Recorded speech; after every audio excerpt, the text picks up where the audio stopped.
Right, hello everyone. This is Wildblade from Creative Media Vault in Tokyo, Japan, and we're going to be continuing with the build that we were kind of working on last night. Let me adjust my. Oh, hold on.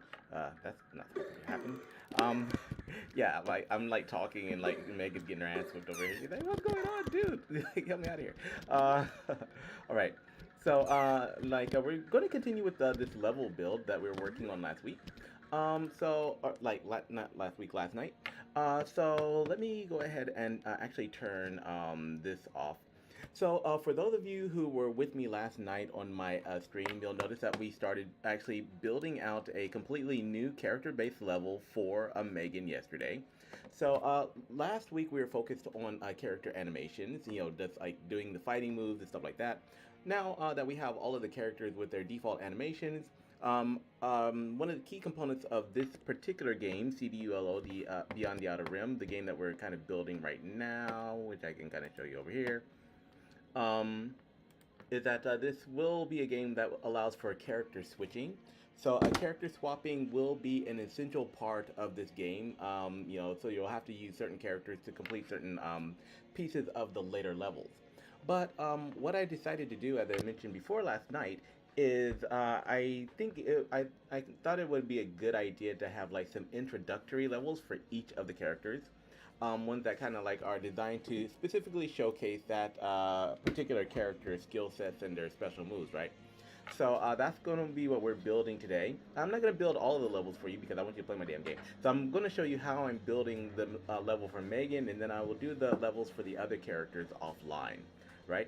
So this will be a continuation of the tutorial from last night. So if you didn't have a chance to catch my stream, I recommend that you just go ahead and check out my the video that I did last night. It was about like 3 hours long, but I'll be making a Udemy course for this later as well, and I will be locking a lot of my videos down for Patreon from now on because I need extra cash.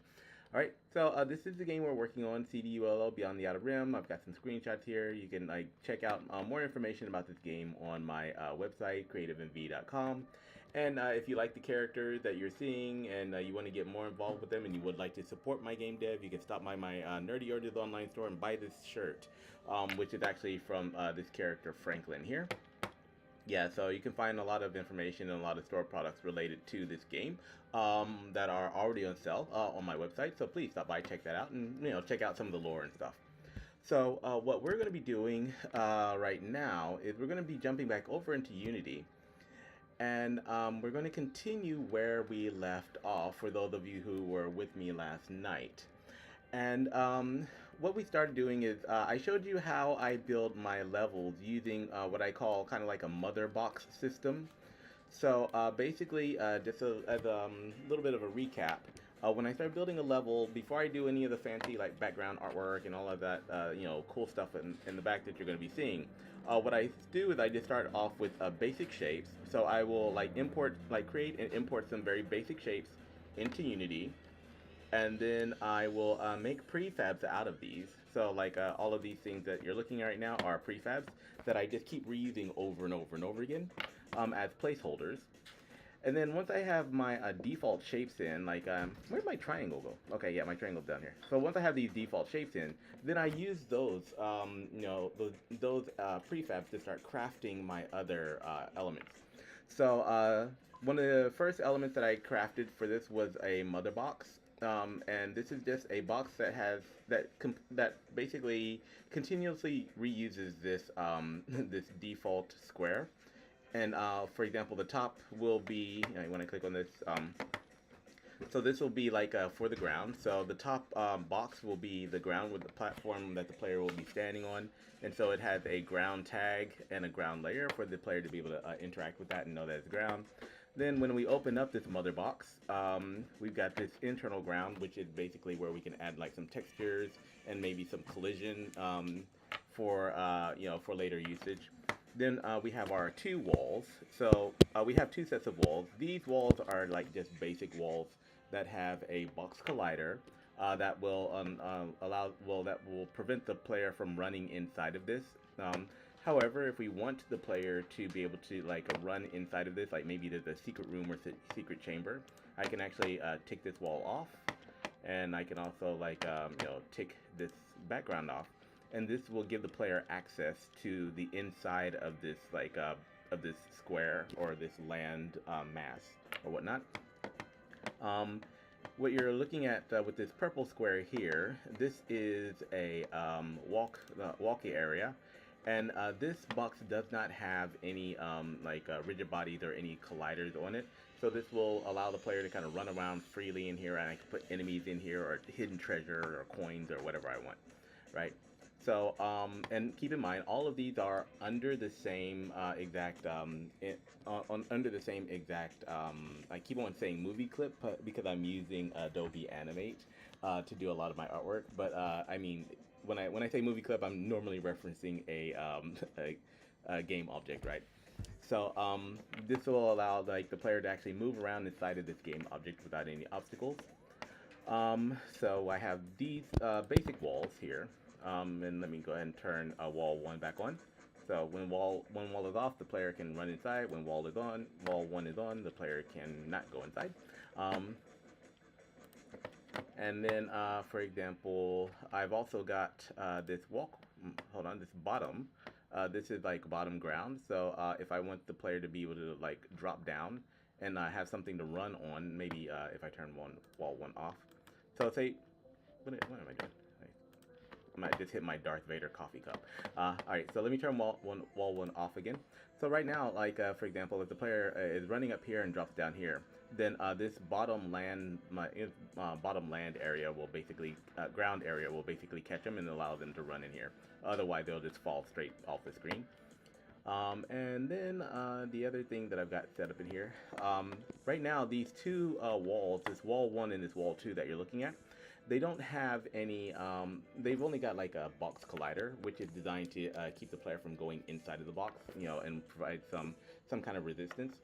But they don't have any real interactivity, so there's no action that can really be applied to this wall. So that's why you'll notice that I also have 2 other walls, and these are the physics walls. So I'll turn those on. And so these physics walls actually have 2 colliders. If I open up one of them, you'll notice that we have a box collider here. The one on the outside is actually a trigger. And this is what will allow the player to interact with this wall. So like for maybe wall climbs or doing like cool wall stuff, or even I might put a breakable script on this and rename this to breakable. But for right now, this is acting as a standard wall. So this game object does have a wall tag, which is kind of what that wall tag does is already been defined in the player script. So we've got that there. So this will allow the player to climb up walls or like blow them up or jump from them or do other cool stuff. So we have 2 of those. So if I don't, so basically with these, if I want the player to interact with the wall, then I'll turn on the physics walls. If there's no interaction required, and I just want them to bump into a barrier, then I'll turn on these walls 1 or 2. And if I don't want there to be any walls, or I want to have the player have access to the inside of this box for any reason, I can just like turn one of these walls off, right? And so this is my mother box. And if I don't want the player to kind of walk around in here, or I don't want to show what's in here, I can just like turn on this ground wall, which is basically just kind of like a texture. So you can like go through and rename these things anything that you want.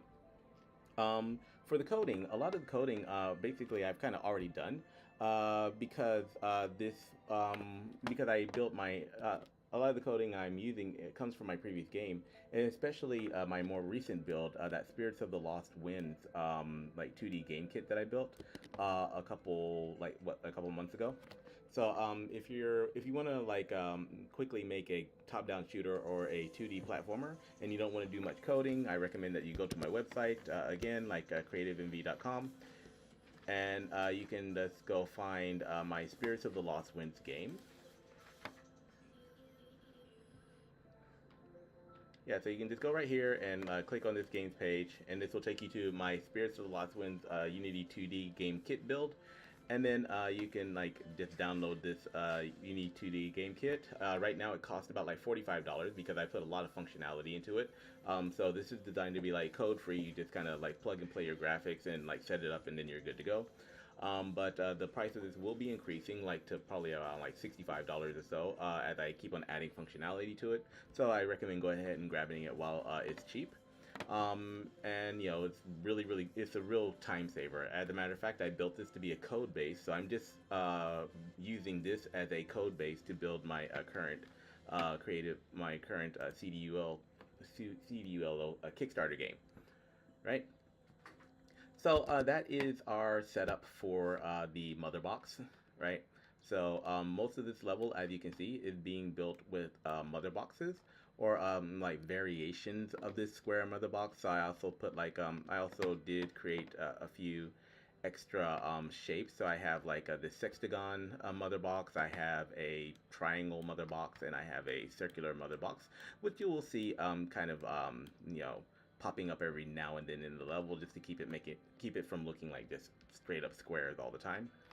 So this is I'll go ahead and play through the level that we built so far. All right, and I've got this maximize on play on.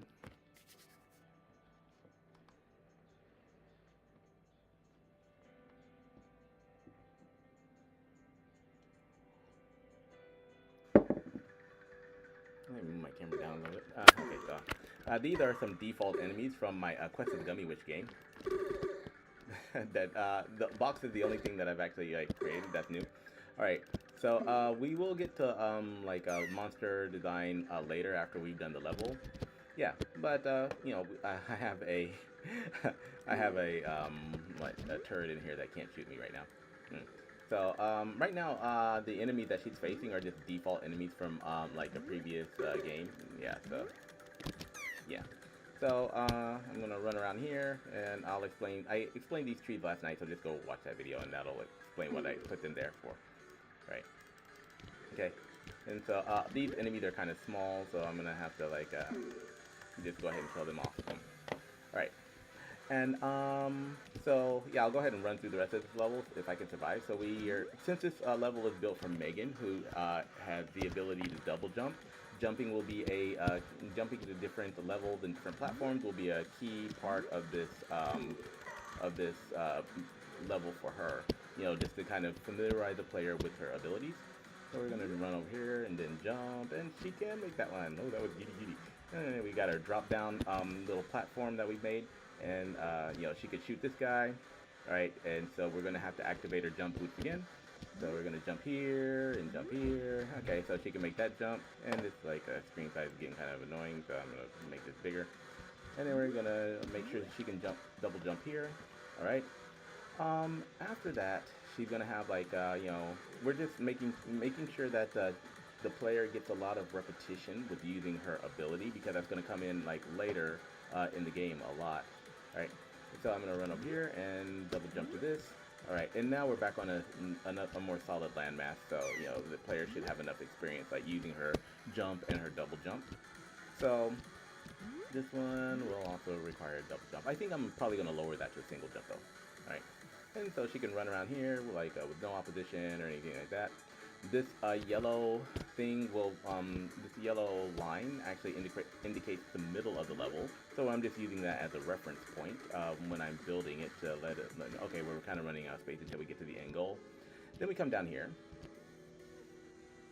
All right, and we have this platform, which I built for my Quest of the Gummy Witch game. And this is gonna like, come up here so she can kind of jump to it. And this will be like some transportation for her. And realistically, I'm not going to let it be this easy, so I'll probably put like some turrets and some spikes and some other stuff around here that, will kind of harass her while she's trying to ride down to another level. Because right now she's kind of cruising because she's got nothing trying to kill her. Right? And I explained how these moving platforms work. So basically, I can put as many of these points. So this is like, I have different points in here, like point 1 and point 2. Now, this is a problem with my keyboard because when I was talking, I just like jumped off of the screen somewhere.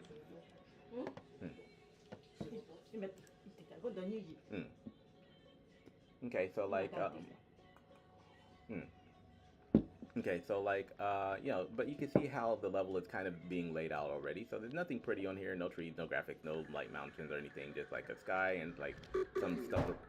They just ganged up on her from the very beginning. So yeah, fight, girl, fight. All right. And I haven't put any dialogue in this either. You notice that this dialogue box is already being triggered. So I'm gonna like jump over you and like kill you this way. All right, there we go. And say it. So let me go over here and boom. Okay, this is the problem. I'm gonna have to smooth that out. I'm gonna grab this heart though. Oh, there's another heart up there, but I can't grab it. So boom.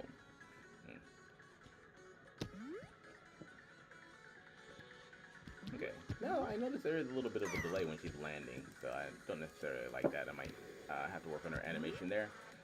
But remember, we're still in the prototyping phase, so we're not gonna. All right. Yeah. Oh no. Okay. So I do have checkpoints enabled on this as well, but actually I turned them off last night though. So actually there's no reason for me to continue doing this because actually I haven't built anything after that last moving profile, so moving platform. So we're going to actually be working on finishing that today. So, like I said, I tend to work on the functionality before I start working on the graphics and stuff like that, or like, and I'm kind of doing this, using the same pattern for this level. So, what I've done is I've defined the start point, the middle point, and the end point. So, let me get rid of this message box. Okay. And right now, some of the jumping of this is a little bit unforgiving.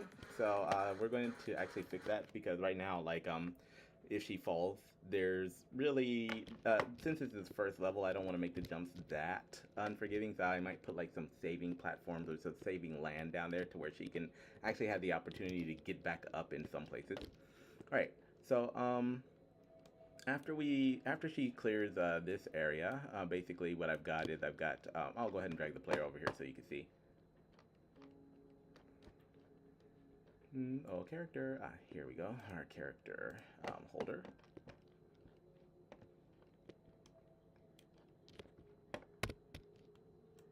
So I'm just gonna drag her all the way over here so you can see like what comes after that other jump. Alright, so I'll drop her here. And you'll notice that there is a nice little like red and green colored box down here. Well, this will be an interactive point for her.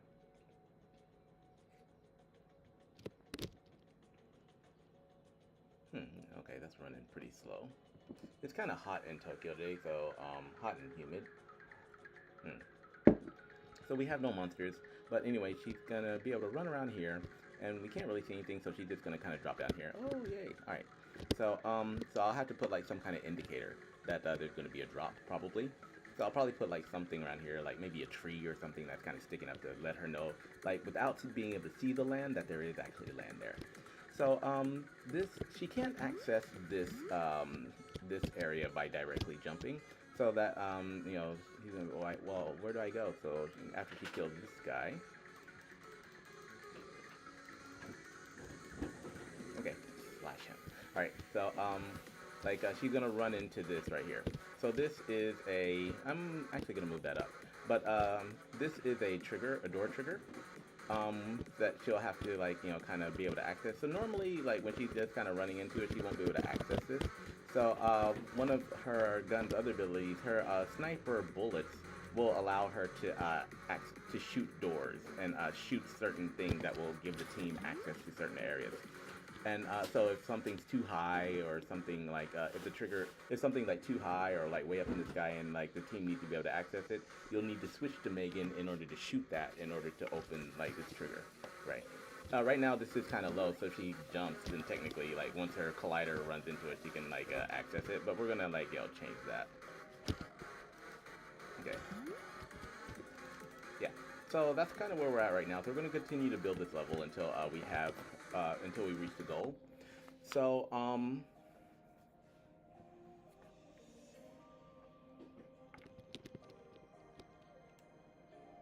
Alright, so I'm going to zoom out again and jump in here. All right, and so we've got this area here that which is inaccessible at the moment, but she'll have to kind of like run around this area. This is her goal, right? So this is where we want her to be. Now, for her goal, one thing I'm going to do is I'm going to go ahead and grab the player and move her over to the goal because I need to check the height of something, right? So so I need to know how much space she will need to be able to access this. Okay, that's what I thought. So, I do want her to have a bit of a drop down into this, maybe. Do I want her to drop down into it? Okay, no, as a matter of fact, instead of having her drop down into it, I think I'm just going to have her, maybe have to jump. Yeah, just run into it. So she'll have to like jump from all the way down here and kind of traverse some terrain in order to get up to this point. Hmm. Yeah, so I think I'm gonna raise this box up a little higher, actually. So I'm gonna find the ground, and then I'm also going to find the portals. Open up the portal here. Um, so I'm gonna grab this, and this, and I'm gonna raise these up a bit higher here to make it look like she's really got to travel to a higher elevation to get this. Probably a place where other characters won't be able to access. All right, and I also want to make sure that when we get there, she has enough space around the ceiling. All right, so all right, that looks pretty decent. All right, let me grab the player again.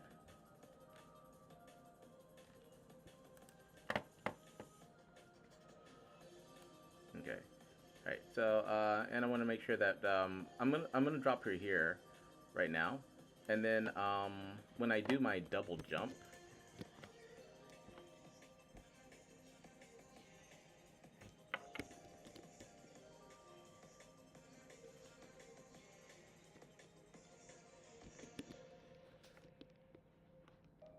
Yeah, so like she should be able to jump, but she shouldn't be able to like like double jump. So she should run into her head should bump into something like when she's up here. So no, not enough jumping space, just kind of running space to where she just runs into this and like gets transported to the next level. Okay. All right, good. So yeah, there she is. All right, and there's really nothing for her to kind of um, transport to, right? So this will be like what she's running into is she's running into this blue ceiling line that I'll show you in a little bit. So all right, so this will indicate the end of the level, and then she'll just naturally get transported to her other space.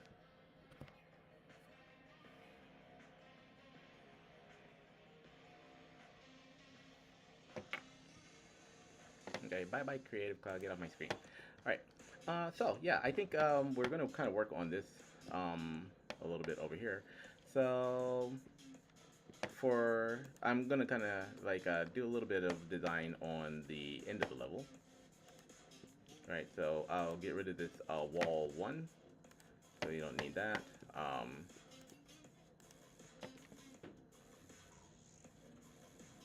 And then also for this, I'm going to duplicate this ground at the end, and I'm going to move it over.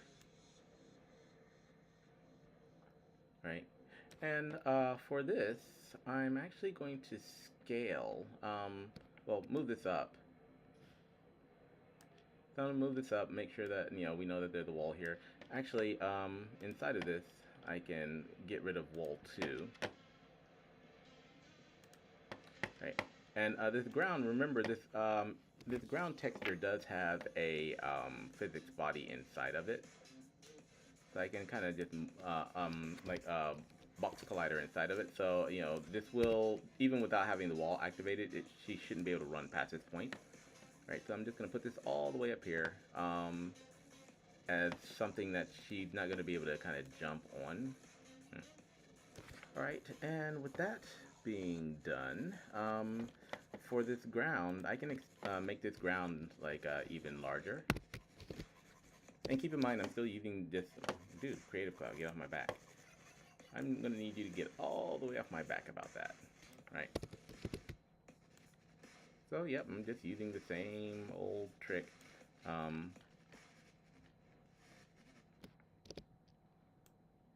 may extend it all the way here, because she's not gonna be able to move past this point.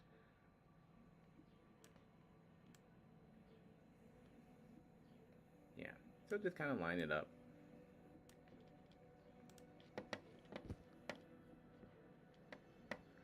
Right, so something like this, and then like if I want to, you know, I can add like some other brown. Let me move this over a bit more.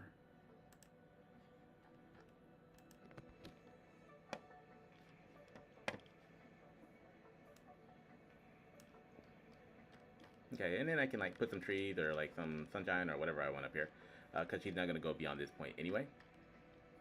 All right, and this will be the end of the level. From here, I think you know, I might even actually make this look like part of a building structure. Building structure. And for this one, for this ground here, I'm gonna drop it down now. Yeah, line it up right here. And same thing for those portals that I just moved. So exit portal and the I have this named entry portal. I don't know why, but let's drop this down here. Okay, so this will be her goal to actually enter this port, and that will transport her to a different level. All right. What I'll do with the player as well. So if you'll notice, I'm kind of working backwards. So we already did the beginning of the level, and that looks kind of cool. You know, she got like a nice little flow. So I'm kind of working on the end to see where she should, where the goal where she should be able to access what I'm trying to get her to access. All right, so let me grab the player here, and I'm gonna move her up right around here actually. Because I want her to kind of drop down into this. So now I'm going to grab this mother box and duplicate this one. And move this over here and kind of move this up. All right. And this will give her something that she can kind of drop into, like drop down into.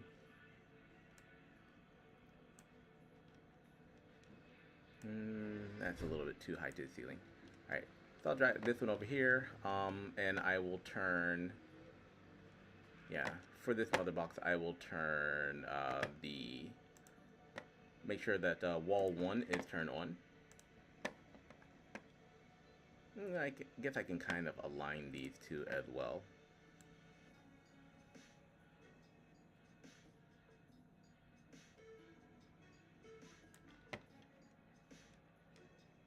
Okay.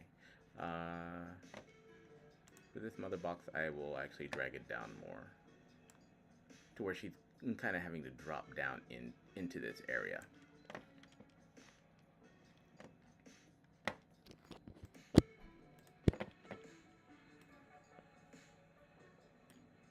All right, so we're gonna move this over here. Yeah, that looks a little bit more centered.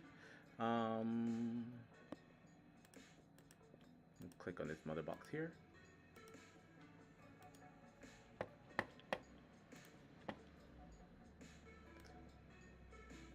Yeah, so something like this will work.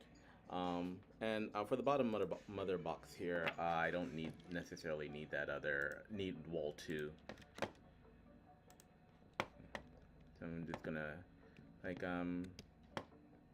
grab this ground, maybe make it even like fatter, and then move it over here. And I will drag this above. I will change the sorting layer of this to like maybe 2. Yeah. All right.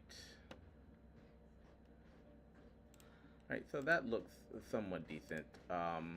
So now when she's kind of running around, you know, she'll reach the end of the level, and then like she'll be like, okay, now where do I have to go? And she's gonna find this little drop down point here.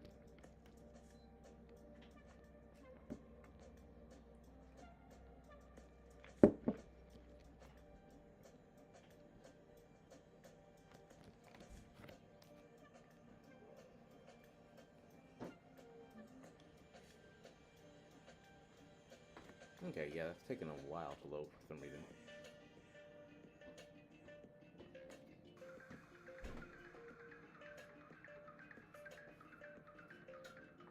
Yeah, normally it shouldn't take that long. Okay, yes, yeah. Like, she can also, like, if there's something she forgot at this point, this does give her the ability to kind of jump back out of it. Like, oh no, I forgot to pick up that treasure. Now she can't really jump up here, but she can at least like transfer, go back down, right? And then like when she's done, she can just stop here, and this will take her to another level, which has not been identified yet, right? Um, and then like I can just like have like this graphic representing a building or something like that. Um, Okay. Yeah, so that looks pretty decent. This is going to be her secret access point.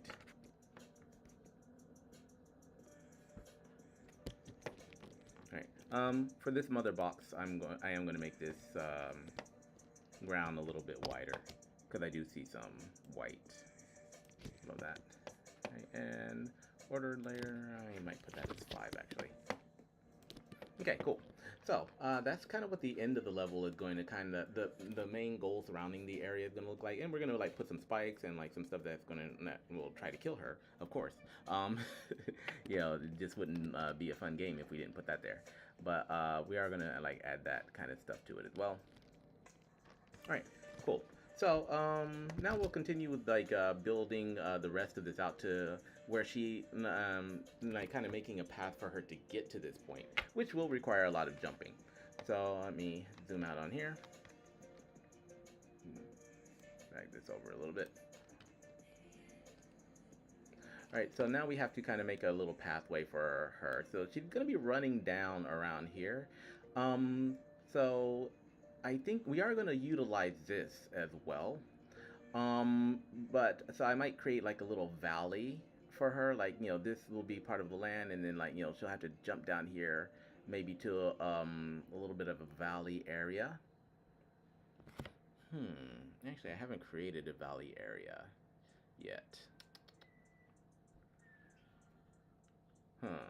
Okay, um, I do have a triangle that I haven't used yet. All right. Well, okay. Well, we'll start down here first.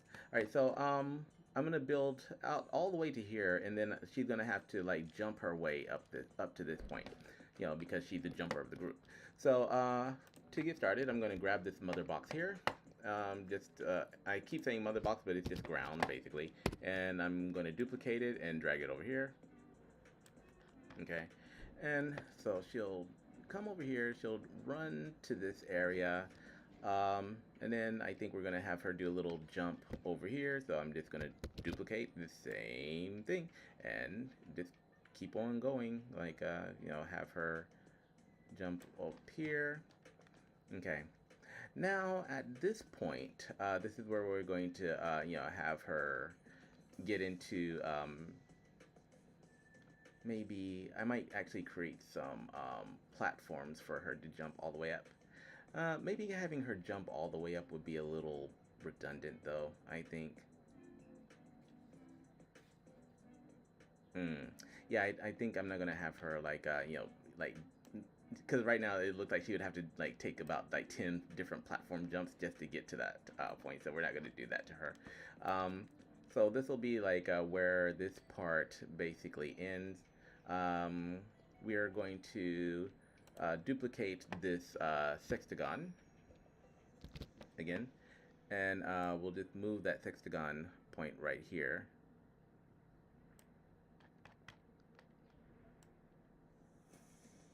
Okay. All right, so yeah, so she'll hit her sextagon point here, and I could have like a little hidden room or something like that, but since this is the first level and I don't want to make it too complicated, we're going to actually stop her from being able to progress past this point. In order to do that, I'm going to copy this.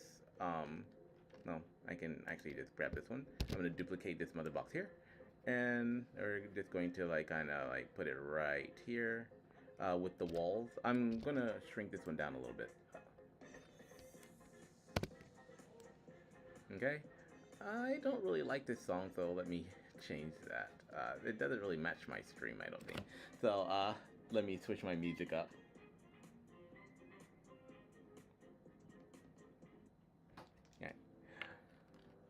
Alright, so this will be like, like the wall that she's not going to be able to get through. So I'm using this same mother box, but a lot of these elements I don't need. So I'm going to jump into this ground, and I'm going to, actually set this top square because she's not really going to interact with it so much anyway.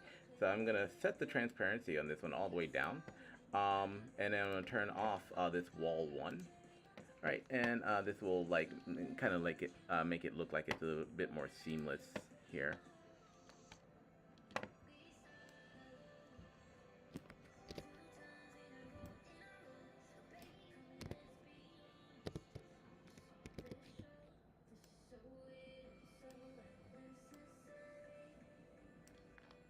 Okay, and now I'm just gonna like duplicate this and drag it down here. All right, and this will be a nice little barrier for her to let her know that she can't like proceed past this point. And I guess I could do it again if I wanted to. Yeah, which I think I will. Yeah. All right, cool.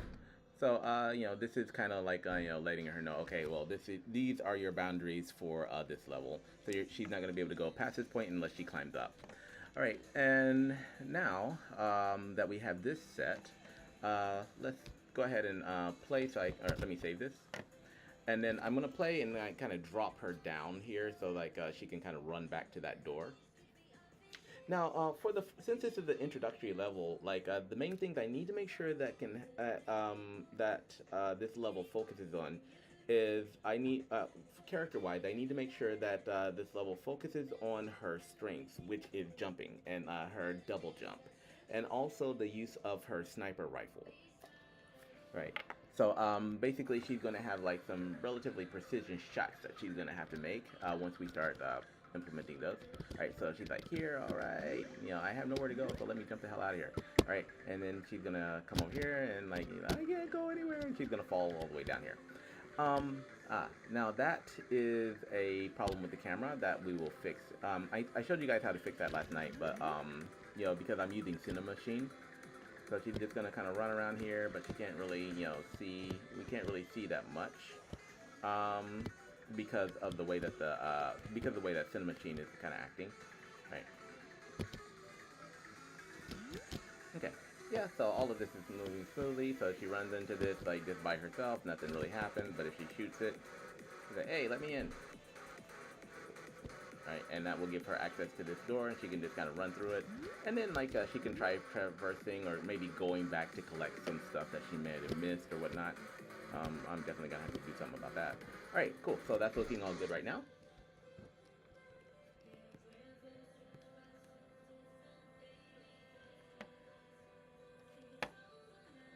Alright. So, we've got this area over here, which is kind of like flat. So I'm gonna copy this mother box. So, I keep on calling them mother boxes. Maybe I should just refer to them as ground instead. That might make it easier for you guys. Not a huge DCEU fan. I'm more of a Marvel Comics guy because I think they put a lot more feeling and human traits into their characters. Yeah. So with this one, actually, I think I'm just going to leave this here. That way it doesn't look like it's just like a straight drop. All right, cool. So that's what we've got, standard layout wise for her at the moment. And so we're going to eventually she's going to have to jump all the way up here, but we are going to give her a little bit of a give her something to do up here. So I'm gonna create like a valley for her to kind of run around in. So maybe I can use my triangle, which I haven't used yet actually. So I'll use my triangle to create a downward slope. Am I going to use my triangle or am I going to use this guy? Yeah, I think I'll just duplicate this mother box, this ground here, yeah, and drag this up here. Okay.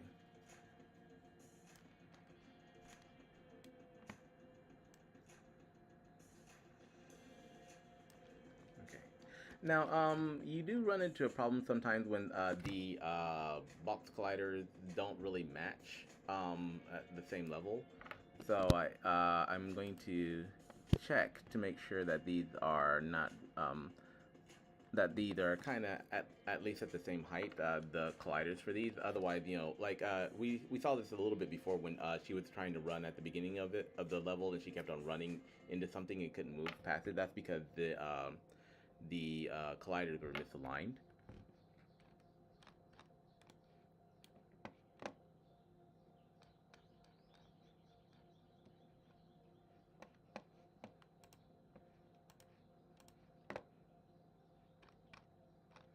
Okay, so yeah, we'll maybe make that here, and I'll duplicate this, move it over here, and just kind of move it down.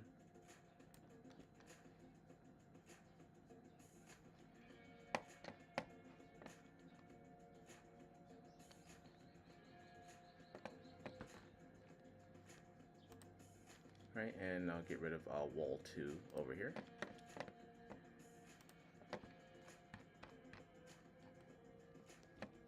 Okay, I'll get rid of wall 2 and wall 1 on this one.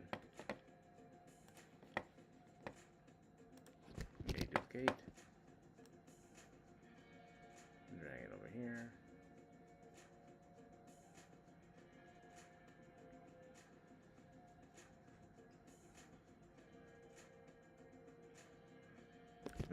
Okay, I'm using too many squares. Alright, so I want to use that triangle. So I do have a triangle up in here that hasn't been like used yet. So I'm gonna go to my default stuff up here, and I have a ground triangle. So I'm going to duplicate that and drag it all the way down to here, my ground layer, and I'll turn this guy on.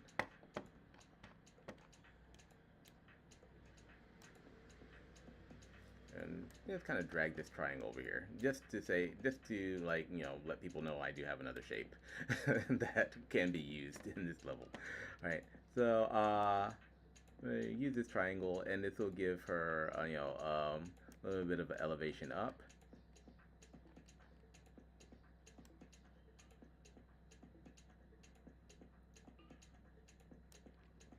All right. So yeah, we're gonna make sure that these two intersect here. So I don't want like a gap here necessarily. So I'm gonna make sure these two intersect. And then for this triangle is just you know, mainly, actually I might scale this one up a bit more. If that's not going to affect her, make sure that it doesn't really affect her her running, or launch her up into the air, like I mentioned before last night. So it's going to be kind of a steep climb. And then, you know, to end it out, I'll just duplicate this one again and move it over here.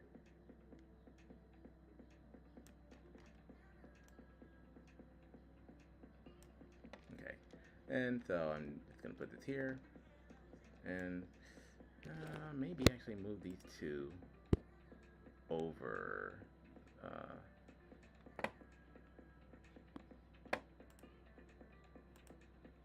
So ground triangle, and this one, I'll move these over a little bit.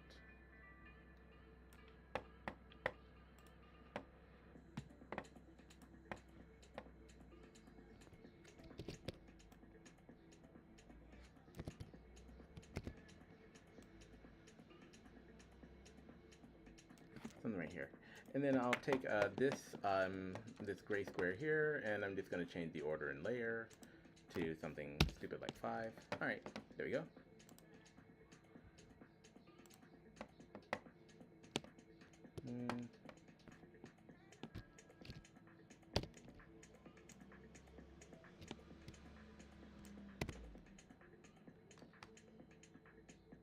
I suppose I could leave it with a little bit of a rundown.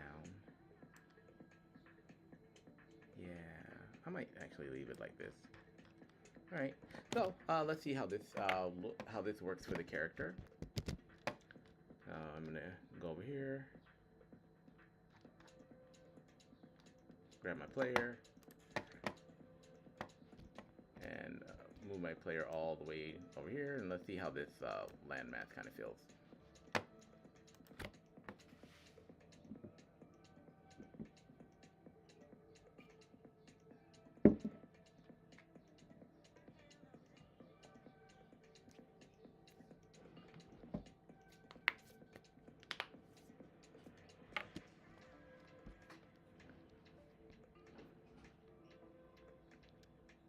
So once I have my start, my middle, and my end goal kind of defined, then it really does kind of like give me a little bit more mental clarity for what I want to actually do on the layer and the type of layer that I want to have.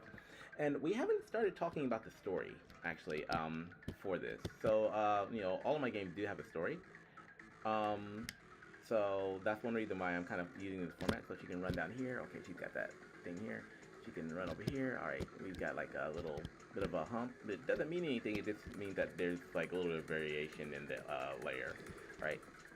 And now she comes all the way over here, and there's nowhere for her to go.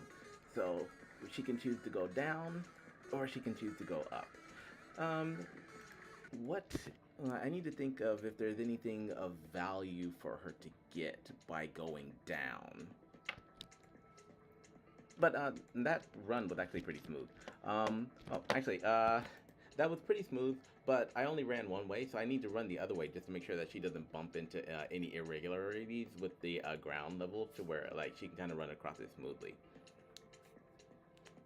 So when you build a level, you're going to need to run it like forward, like going forward, then going backwards, just to make sure that there's no hiccups.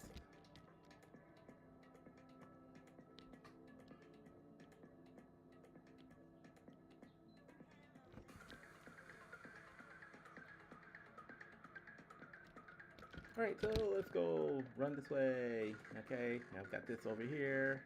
Yeah, that's all nice. Okay. Oh crap! I'm at the end of the level. There's nothing for me to do. Let me run back this way. Make sure I don't get stuck. Which if I'm gonna get stuck, it'll probably be right around here. No, that is a smooth transition. All right. Now okay. She's got a little bit of a bunny hop here. Boop. Yeah.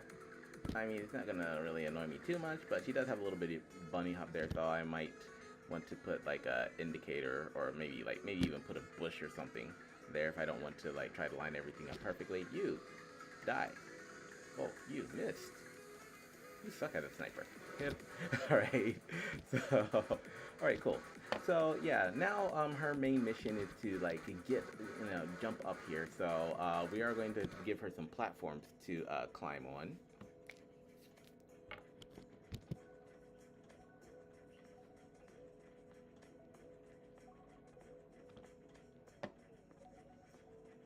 Right, so we're going to go here, and so she's reached this edge. Because she's reached this edge, we're also going to jump into this ground area and turn wall 1 on. Oh, and now that we've turned wall 1 on, I'm going to move this up to like layer 5 or maybe 6, So she's reached this edge. For this box inside of here as well, inside of the triangle, I'm going to need to shrink this one down. So let me go inside of this.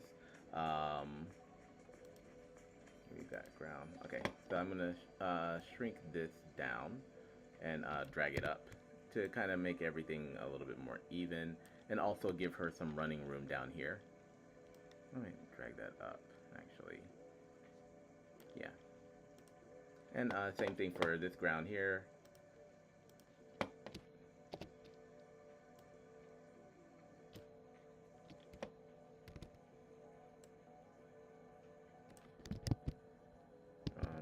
Dude, why aren't you moving? Oh, you are.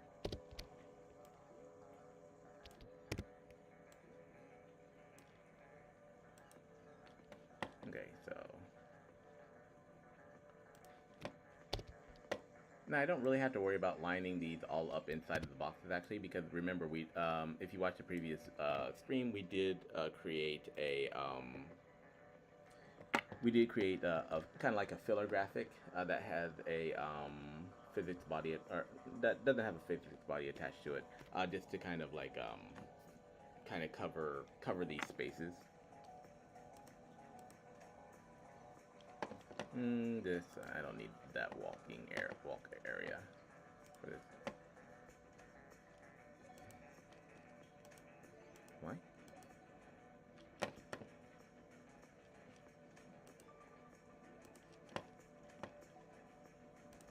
Which walkable area am I not seeing? Huh. Hold on. I'm losing track of my walkable areas here. Move this box up. Okay, so there's one below it, so let me turn this guy off right quick. Alright. Yeah, so I'll need to hide this one. Okay.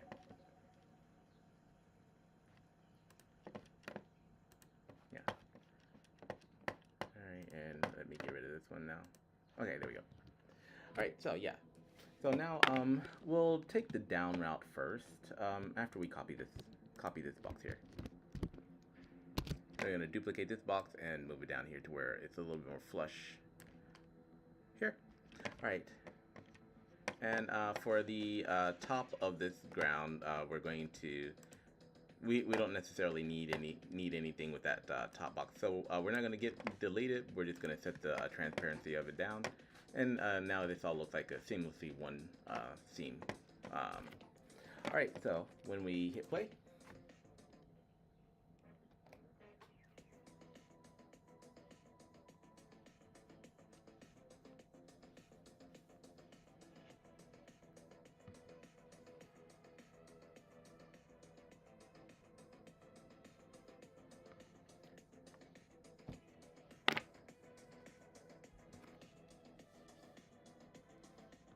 now one reason my game is taking like so long to like load is because I have some ridiculously like heavy graphics in here, which will not be here in the game. You know, so like I said, I'm not optimizing for speed or anything, and also my Mac is getting hot, so I might need to fix that a little bit, but I'm not gonna worry about it too much. So she can drop down here. She can't enter anything. All right, and now we're down here. Okay. So you'll notice though when she comes up here, you can't really see the ground that she's standing on, so she just kind of like in the middle of something. So in order to fix that, remember my camera is using Cinemachine, which is downloadable from the Unity asset store. And the reason why we're not able to like see past this point is because when using Cinemachine, I'm actually able to set camera bounds. Well, right now, the problem is the camera bounds are not allowing the camera to pass past this point. So, well, in order to fix that, it's pretty easy. We'll just edit the collider here. So all the what thing is camera bounds is basically just a polygon collider. Right. Alright, so I'm just going to move that down here to make sure that this camera box can actually like see below this point. Right now the camera box was, before the camera box was getting stuck over in this corner because that's where we had the point set. But now that I've dropped it down here, the camera box should be able to like see, you know, what's below that. Alright, so let me turn this off and hit play again.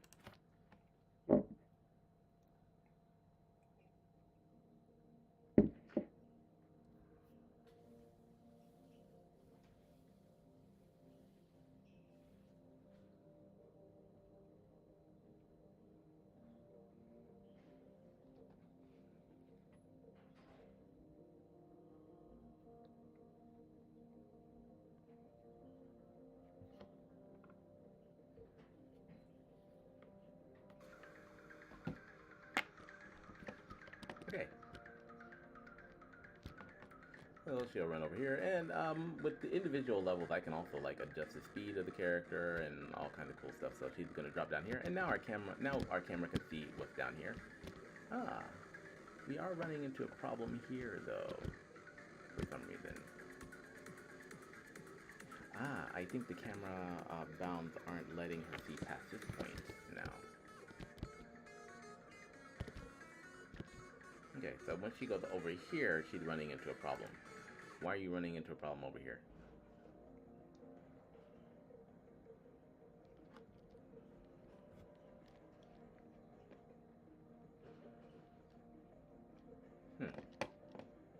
Okay, go back to my camera bounds. Maybe move this over here a bit more.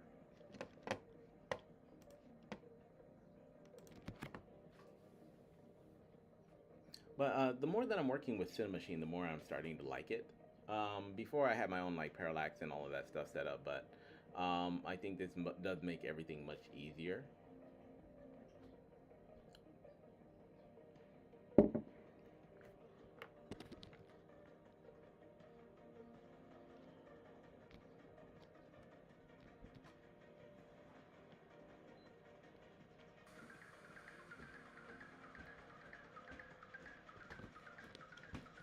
All right, here we go. So one more run through here, and then jump up here, go down here, and then she's gonna drop, and our camera is able to see everything now. Still acting kind of funky over here, but when she comes this way, notice she does have enough run room. Okay, and she got a little bit of room to jump if necessary, but maybe not necessary for her right now. Then she can run over here and she can shoot this, which will give her access to this door if she actually hits the target. Right, and then she comes down here and yeah, there she goes.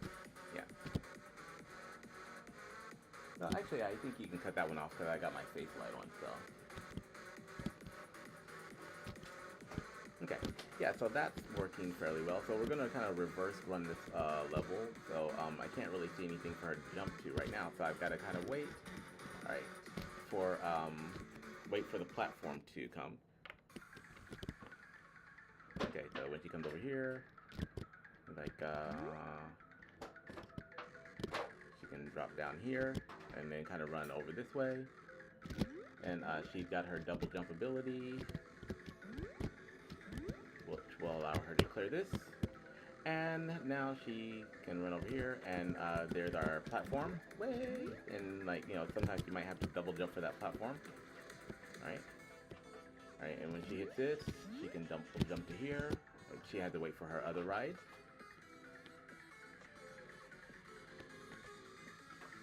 And I'll probably increase the speed on this ride because this is kind of like a long way down and up.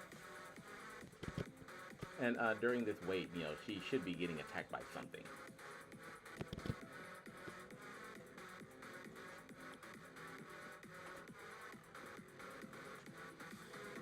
I'm definitely going to increase the speed on that shit, so.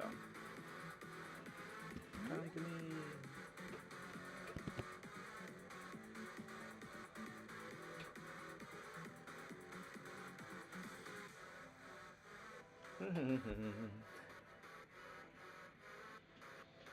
There is another platform on the way. Right?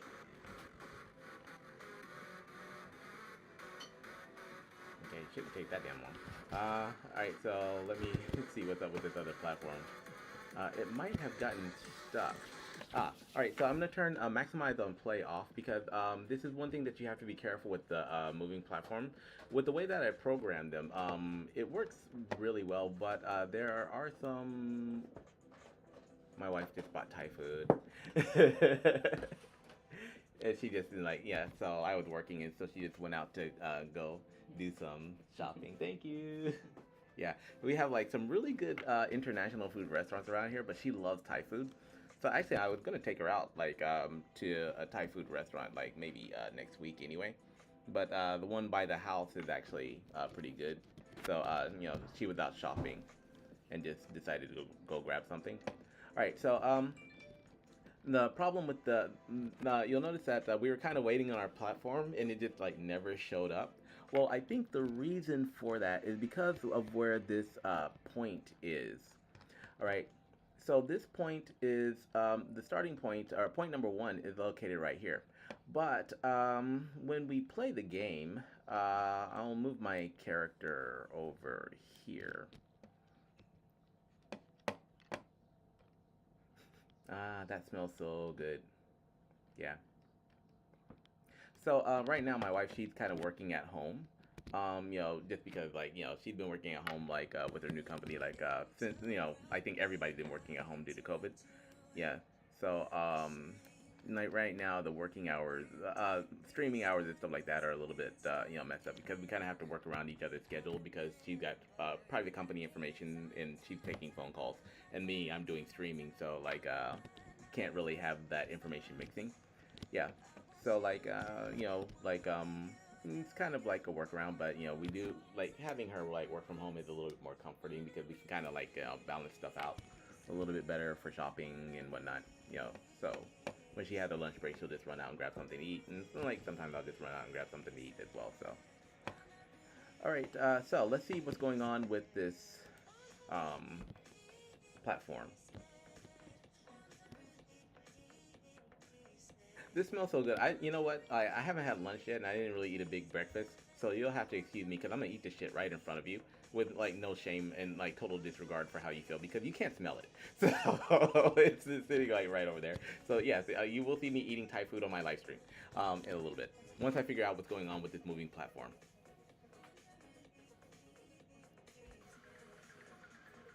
Hmm. Wait a minute, my platform left me. Okay. Yeah, yeah. Oh, well, the reason the platform wasn't there, I forgot, is because like the platform actually starts at the point number one. So, all right. So I'll go ahead and drag my player actually over here. Like she's like, "What are you doing, dude? You just dropped me off where there's no platform." So I'm gonna put it right here so we can see what's going on with this platform. All right. And now when I hit play, all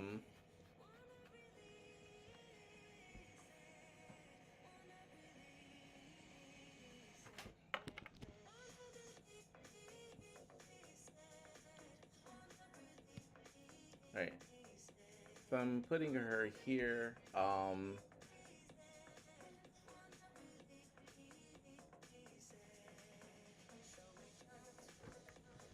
Wow, this is really slow. My Mac is getting a bit hot. Hmm. I'm not sure if it's the heat or the humidity, right? Alright, so this platform is moving. So we're just gonna watch this for a little bit. Yeah, we're gonna watch this for a while. When I'm speaking on my live stream, I use a lot of baby talk. I'm like a little bit, a little bit. You know, I do realize I'm kind of repetitive. So it's not that I don't like have like a large range of vocabulary. It's just like I'm doing this like completely unscripted, so my brain is just using the simplest vocabulary it can think of.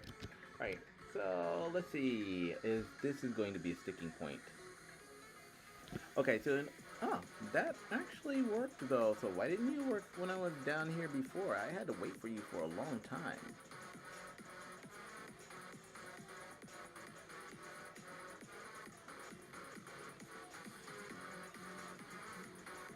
Okay. Yeah, so I jumped up here before. Yo, don't knock me off of the thing. Can't you? Okay, so that was total bullshit, but like, she got saved. All right, because of her double jump. So I might turn her double jump off when she gets hit by an enemy. I'm still kind of up in the air about that one, to be honest. Because I might want to have that double jump be able to save her in case, like, in the case of what just happened. Other characters, I mean, they're just screwed. Oh, so this is just working fine now. Why? Okay, yeah, I don't know what happened. Like, I had a feeling that maybe this platform was actually getting stuck inside of this game object. You know, this ground game object, and that's why I wasn't able to return. But it looks like it's working fine. So yeah, I don't know what's up with that. Okay. Anyway, so like we'll have her like continue to run over here. So this is the ceiling. She can't jump any further than that. This is the halfway point. All right, and she can jump over here. Um, she can jump down here. Jump down here. All right, where is she supposed to go from here? All right. So this is a problem. So when running forward, it can kind of understand where everything is, but when running backwards, I don't really know. The player doesn't really know where to go at this point because we can't see anything. So I'm gonna have to correct that. So let's stop this.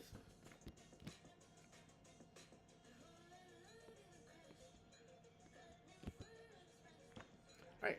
So let's go back to this point. So we've cleared. Ah. So this is the point where we're standing at the moment. So that means that right now the player is going to have to take a huge leap of faith, and there's nothing here to really indicate that there's anything to land on. So that's like the player's like, well, I need to go somewhere, but I can't see anything.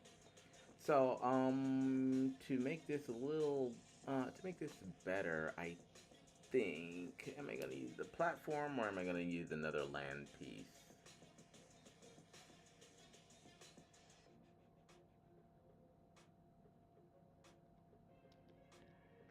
Alright, for this, yeah, I think I'm just gonna be lazy and duplicate this. And what we're gonna do is we're just gonna create like a little jutting stick out point. So I've duplicated this and I'm gonna not move it over too much. Just maybe right around here.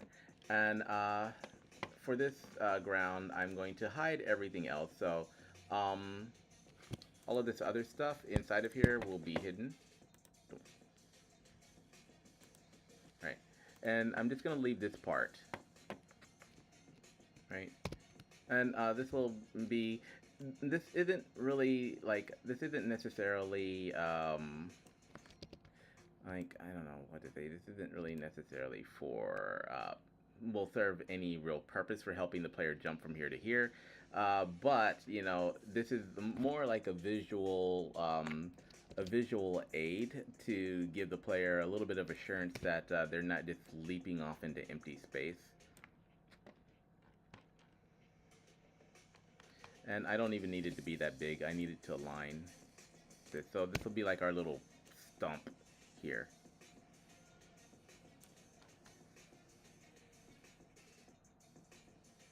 All right. So now let's grab the player and you know, relocate her to this area.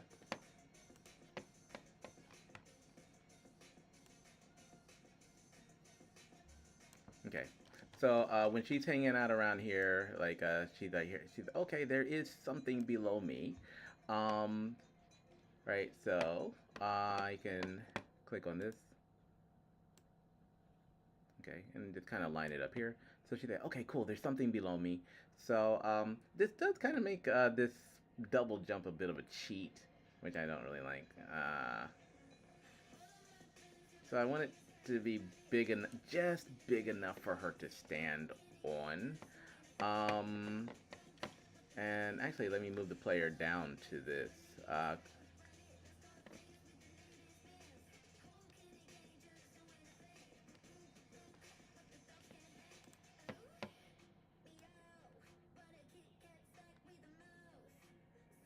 Okay, so this is big enough for her to stand on. She still can't see this other platform.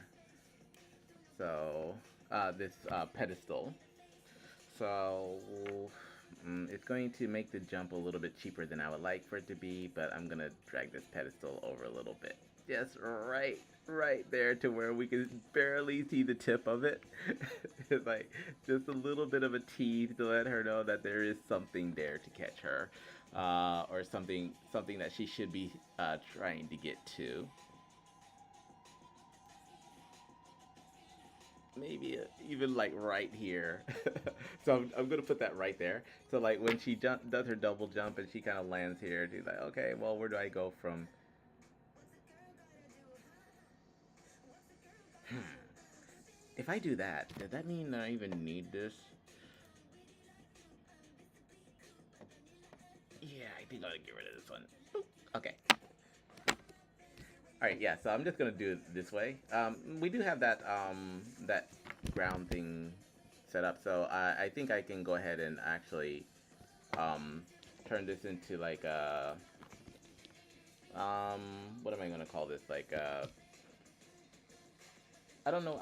I've been in Japan so long I lose my English sometimes, and this food in front of me isn't helping. So maybe I'll put this as a jump point. Come on. I mean, we still haven't added enemies to this, so nothing in this game is going to be like, you know, free. So in order to make it this point, she's gonna be like taking shots from somewhere. So I shouldn't worry about it too much. So I'll just name this jump point.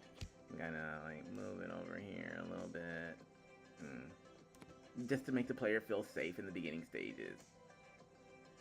Because I'm totally gonna screw them with enemies. So on each level. All right.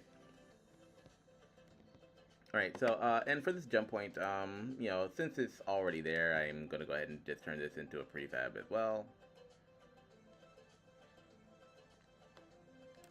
Yeah. Right, and so yeah, we've got this safe point, and then like she can barely see something sticking over here, in the camera when she's like running around here. So she's like, okay, yeah, I got to the edge of this, and now I can see something else. So like, maybe if we move her a little bit more this way as well.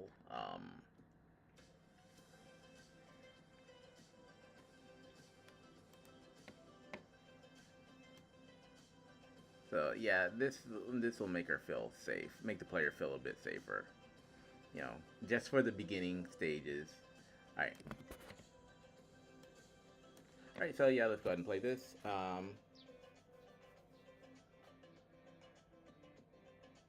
Yeah, I just kind of want to make sure that she can't single jump this, that she has to use her double jump to get up to this level.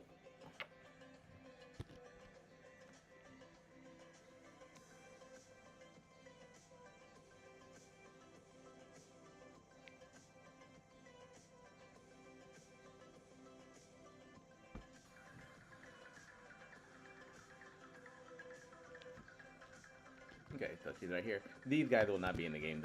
They're enemies from my Quest of the Gummy Witch game. All right, so she can jump this. All right. Oh, wait a minute. She just ran into what? What did she just run into? There shouldn't be anything there. Okay, there is something there that I'm not detecting. Let's find out what that is.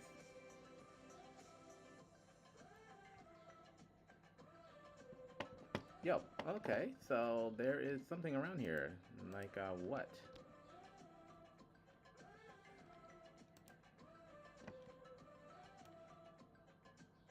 Oh, what are you? Okay, so this is my patrolling guys.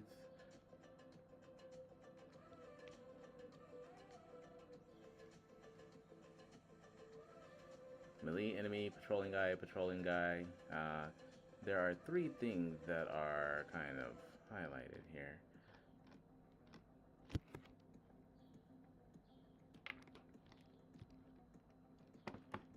Yeah, I don't know what that is. Interactables, particles, 2D lights, checkpoints. That is not a checkpoint.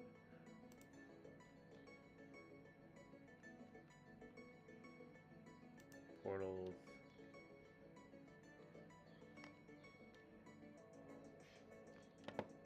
Are you a border?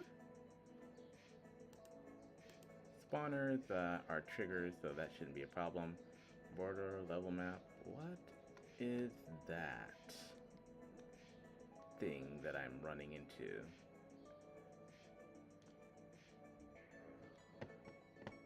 Yeah. There's something here that I can't see. And I can't click on, apparently.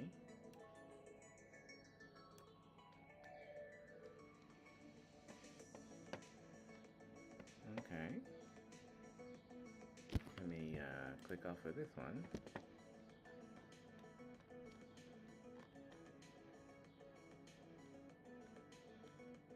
Yeah, that's kind of strange. Right, so in this case, I need to find out what that is that she's kind of running into.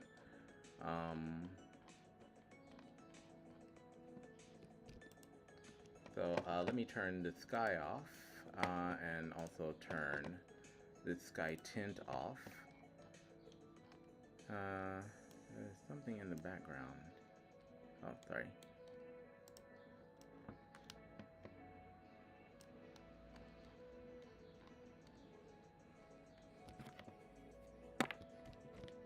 Yeah, I don't know what she's interacting with. Alright, I'm gonna turn maximize on play off.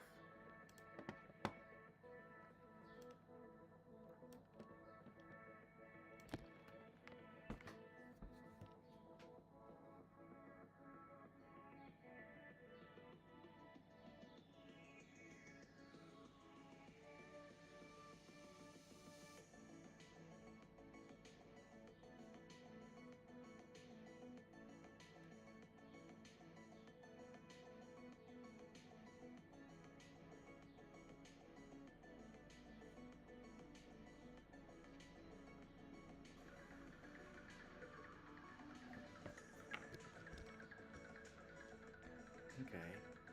Ew, what are you bumping into? Alright, so we got this. And then when I try jumping over here... Ah! Maybe it was just one of those, like, little, like, candy corn snipers. But just to make sure... Ah, yeah, she is running... Ah, okay, that's what that is. Okay, so she's running into the splatter of an enemy that I killed, I think. That shouldn't have any effect, though. What is this? Okay, so what if I don't? I need to find out how long this thing is. I'm gonna get rid of that splatter, too. So, what if I just try running down here? Okay, so I can run down here. Huh. That is weird.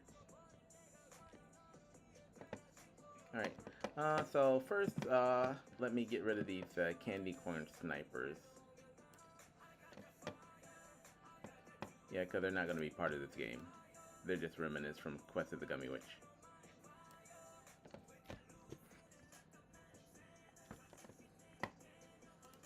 So that's this one, this guy, this guy, and this guy. So we're going to get rid of these guys. And then there's something else that she's running into, I think, so.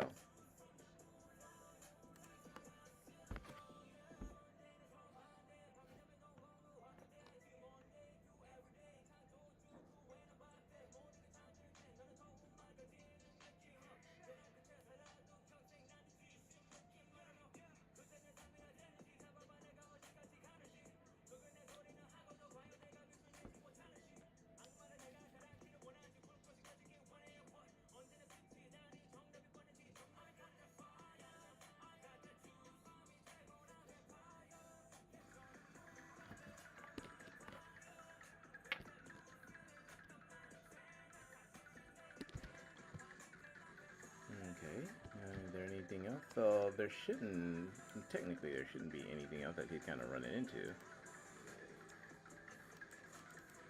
So. Okay, there is something else that she's running into. What is that? An invisible box of some kind?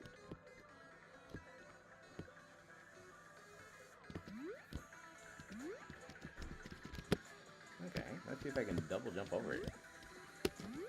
Because I can't define the dimensions of what I'm kind of running into. Okay, it's not letting me go any further. So there's probably like a border or something around here that I'm not able to see, but I gotta get rid of that shit. It only seems to be at the top, because you can fall down here. Alright, troubleshooting time. I've got an imaginary wall that I'm kind of bumping into, which I don't like. So, that might possibly be border, kind of. Level 1 border, level 1 border, level 1 border.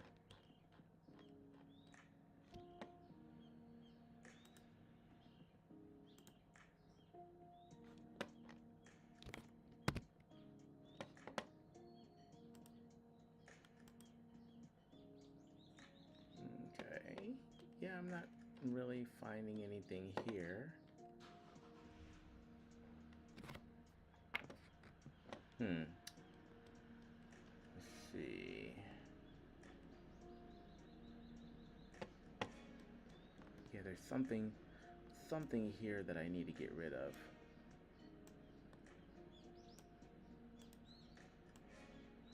But I'm not able to find it.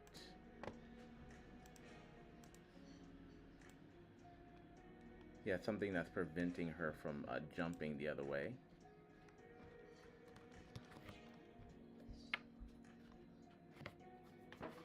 Oh, she just finished eating. I haven't started yet, so. Yeah, I'm not seeing that. So, it could be something in my enemies, my old enemies, container. So I am using an old enemies container right now, so I'm going to go ahead and turn this enemies container off and then see if I can make the jump.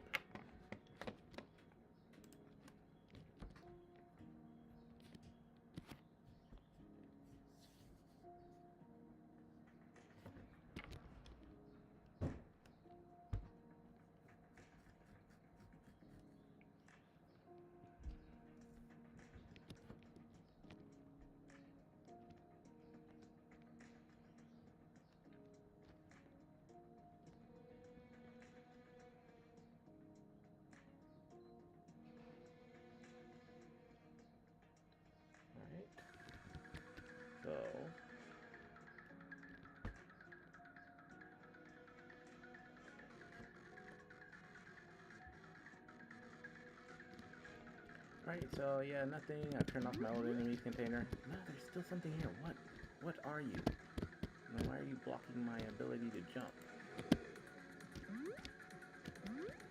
I'm getting like absolutely no indicator what this is.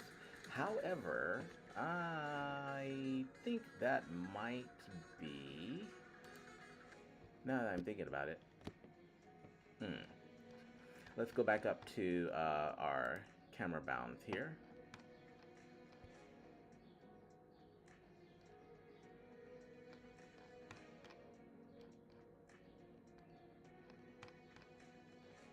Yeah, okay, so it's not my camera bounds interfering with anything. Okay, that is weird.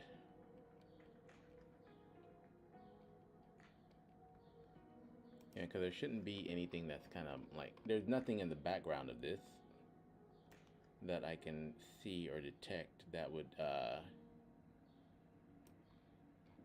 keep her from being able to jump. This is call down spawner. Yeah, I'm not finding what this is, guys. So I might have to take a break and eat my Thai food and then troubleshoot this.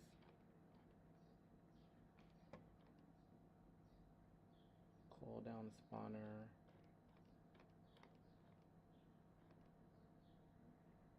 Okay, ground worm. What's this? Ground. Huh. Ground worm spawner. Jump enemy spawner. Worm spawner.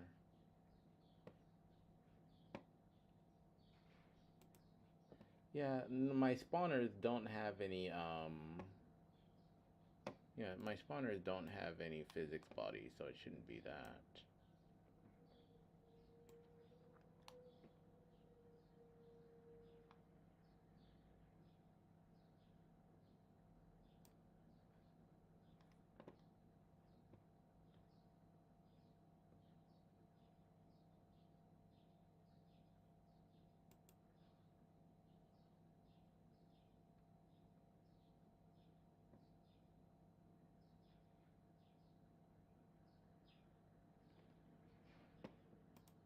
Okay, it's gonna take me a while to figure out what this is, I think.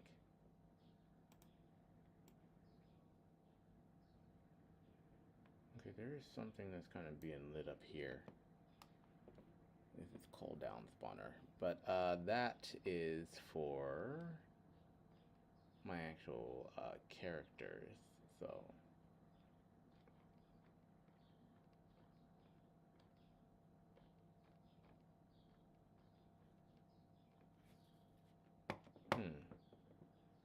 Could be this ground worm enemy thing, so I'm gonna turn this off.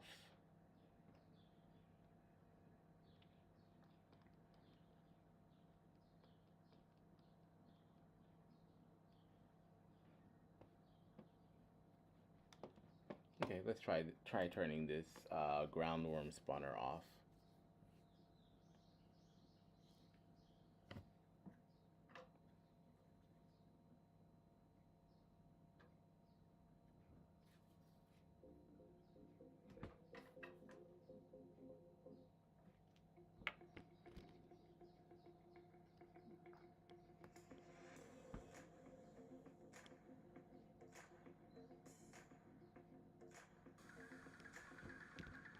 I could put a script on here to like, just kind of show what this is bumping into.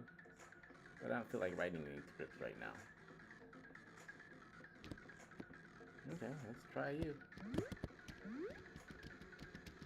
Can't jump past this point. That is so weird and frustrating. Because I'm not seeing anything in the background. So... Huh? Wait a minute. Give me a second. What's... Oh, okay, no, that's this, her thing. Uh-oh. There's a problem on the 40 whatever parallel, Captain. Okay. Now she just hit her head on something. What are you, you damn invisible object? Oh.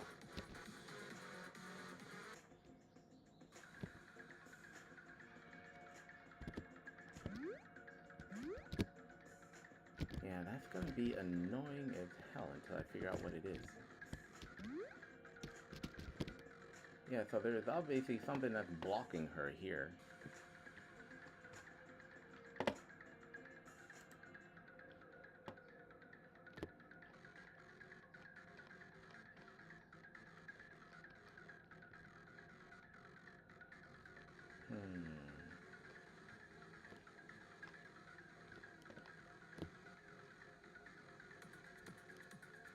Yeah, if I can find what it is, I can get rid of it, but I can't see what it is, so I can't get rid of it. And it's just on, okay, well let me at least identify the place. So it's just this line right here.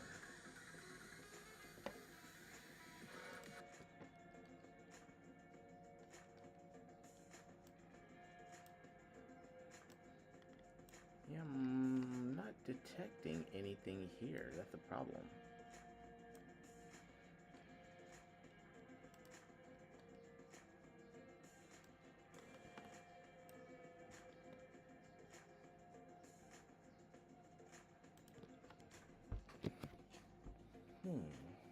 That is so weird.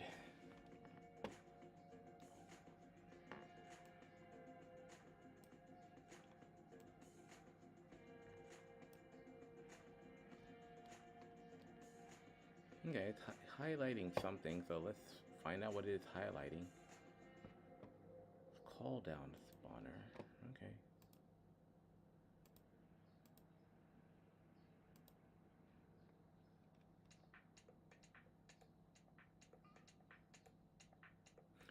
It shouldn't be the call down spawner because that's going to be necessary for one of the characters. Yeah, so yeah, the call down spawner, like, that shouldn't be an issue.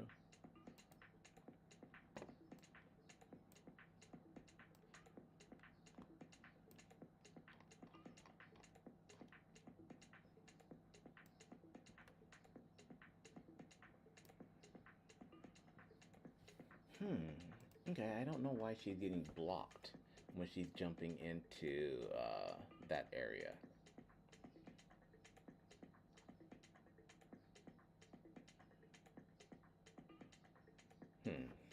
I can't think of anything either. Oh, wait a minute.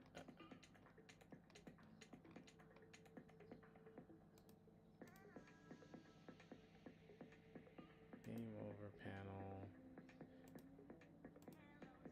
Yeah, according to this, there's like nothing there.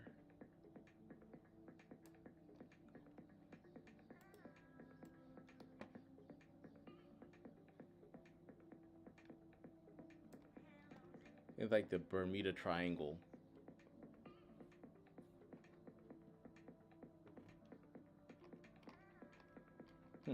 Okay, I might have to find a workaround for that then.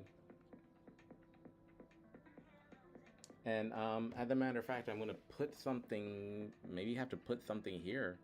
Yeah.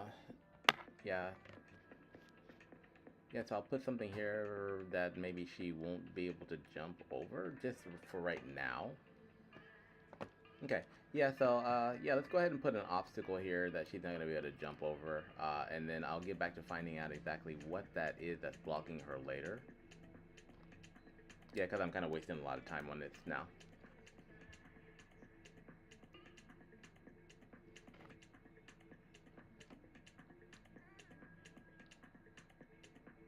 Yeah, cause I've kind of been stuck on this for the past like couple minutes, so, and I don't like that. So, I'll go ahead and drag this, maybe duplicate this default rectangle, and we can turn this into a spike or something later.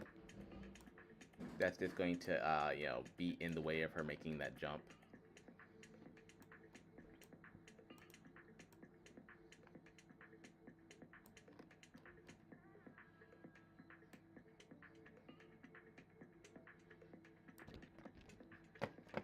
Okay, so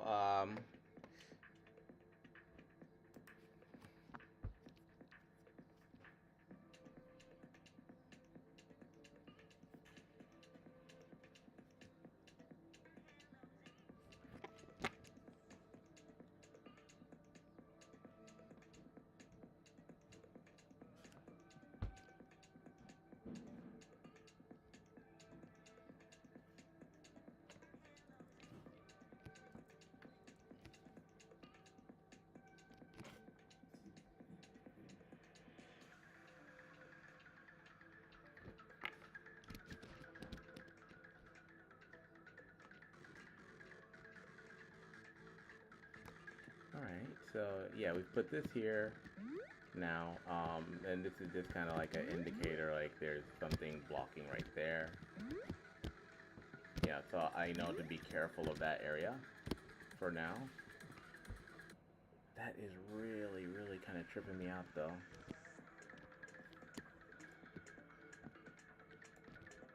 Okay, and for this, she can kind of jump below it, but she can't go above it. Yeah, she can't go above this either. Huh.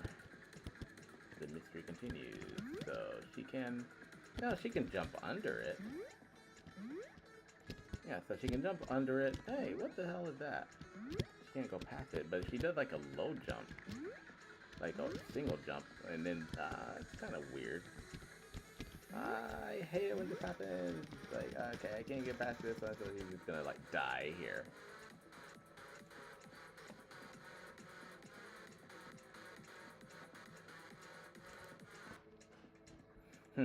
Okay, so I'm going to have to alter this a little bit. So this is kind of like our... I'm actually going to mark this...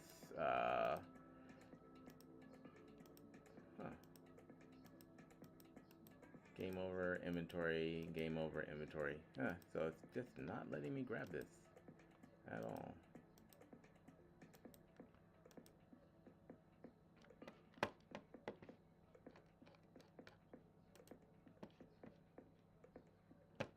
Okay, let me turn this. Where'd my default red go? So I'm gonna mark this as a kind of as this color to let me know that it is a problem area that I'll need to fix. So when you're doing your level design, if you run into something like this area that need to be fixed, you can also use these default prefabs just to kind of mark them to let you know what to come back to later. Because I've spent about like what 10-15 minutes on trying to figure out what the hell that invisible thing is, and I still can't find it. So I'm just gonna put this as like issue 1, all right, to fix, and I'm going to drag this issue 1 into go ahead and drag it into the scene onto the layer. And because there's an issue here with that jump, basically I'm gonna make her use her double jump here instead.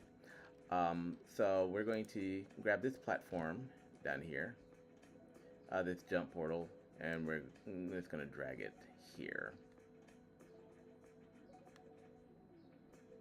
Right, and so this will be, so we'll make her use her double jump to get to the top of this instead.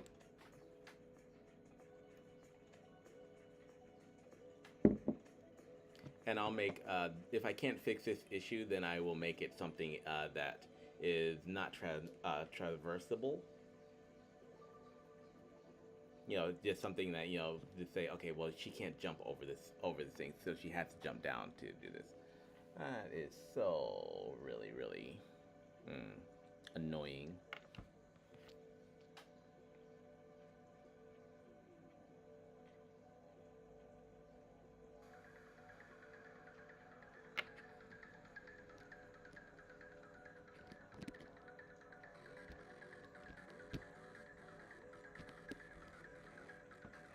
Okay, so yeah, instead of being able to do that, she'll just have to try to jump this way, so she can make this jump, right?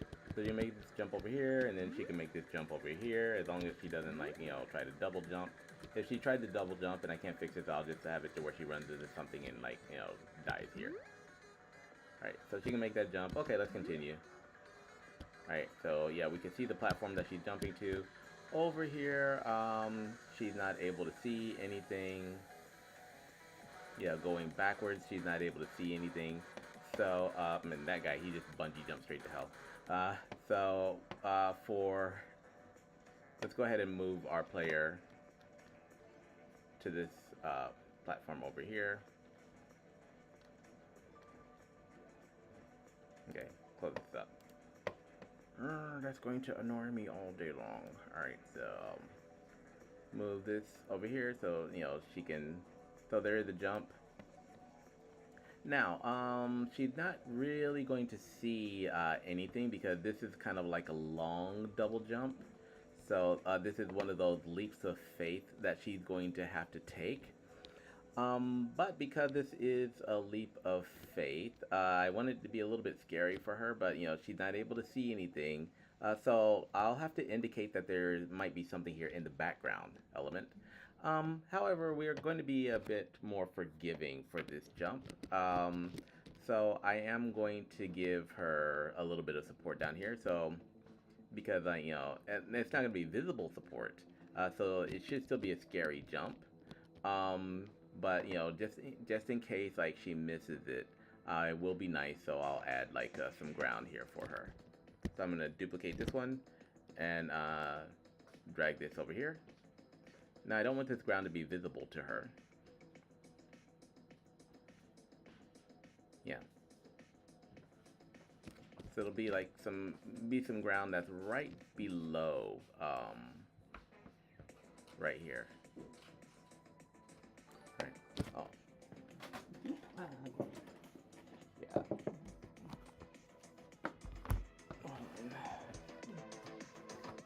Alright, so I'm gonna put some it's okay if you fail ground here. So she's gonna jump. She's like, I can't see anything, and she's gonna jump over here and she's like, oh wait a minute, there's ground below me. So that'll make her feel good. Ah, hello, Banias. Banias. Thank you. All right, so very sorry for that, Banias. I'm having trouble like with my messages right now. Yeah, so sometimes they're not showing up, so I just had to like check that out on my cell phone. All right. Yeah. I'm actually not getting my messages popping up on my iPad, so I switched over to my. Uh, oh, thank you. Yeah, I love Unity too. So like, I'm still relatively new at using Unity. I say new. I built a couple of games, but I'm not really a professional or anything like that. I'm just kind of playing around with it. I got started with iOS. Ah, darn it. I got started with iOS. But I got tired of trying to update stuff on the App Store, so that's why I switched over to Unity. All right. So what we're doing now is we're like building levels for this game, for my Kickstarter game. And I don't know how you've been watching, how long you've been watching. So how long have you been, how long have you been on? Like, let me know. And tell me a little bit about yourself, like if you're a Unity game developer and what type of games and stuff that you like to create. We just ran into a problem here, and again, that goes back to the cinema machine thing. So when we look at the level, maybe the camera can't go past this point, so we're going to have to. Okay, cool. It just got here. Thank you, thank you. Like I was worried that maybe I didn't see your message and I just kind of left you hanging. So I can see messages on iPhone, but I cannot see messages on iPad. That is weird. So I'll have to be careful of that. All right. So the problem that we just had with this here is with the camera bounds. So the camera cannot see past this point, so we're going to have to edit the collider a little bit. So maybe for this jump, I might actually just move this here and put a point here, then put a point here, and put a point here. And then as we go back up, I might move it to where the camera doesn't go past this point here for now. Right. So the reason I don't have it going all the way down is because when the player actually dies, I don't want the camera to follow them all the way down necessarily. Right, so I can maybe put this here. And then I'll drag it up here. Or actually, huh? Nenji daijoubu. Okay. So yeah, something like this should work. Oh, I'm currently whoa, okay. Software engineer, okay. Living in love with VR. The kid starting to download. VP. Wow. As VP of XR Solutions at JP Morgan. Okay. Wow, that is really impressive. So you know that, so you're watching this and you know that everything that I'm doing is really messed up. Yeah. But that's really cool. Like actually, we have a lot in common when it comes to career-wide because my background, I'm actually the opposite. Like my career is actually financial IT. So I used to work in the IT industry in Japan. So I started with like Deutsche Bank, Morgan Stanley, Citigroup. I worked for Bloomberg. Um, so yeah, like, and then I started with IT, but then I realized that I don't like fixing people's computers all day long. And so after that, I kind of like started transitioning over to creative work. I wrote a book, which is what this game is based on, but nobody read my book. So then I made a website and started getting into web design. Then I made comics, which more people read. And then I realized that the best way to probably tell my stories is like making video games.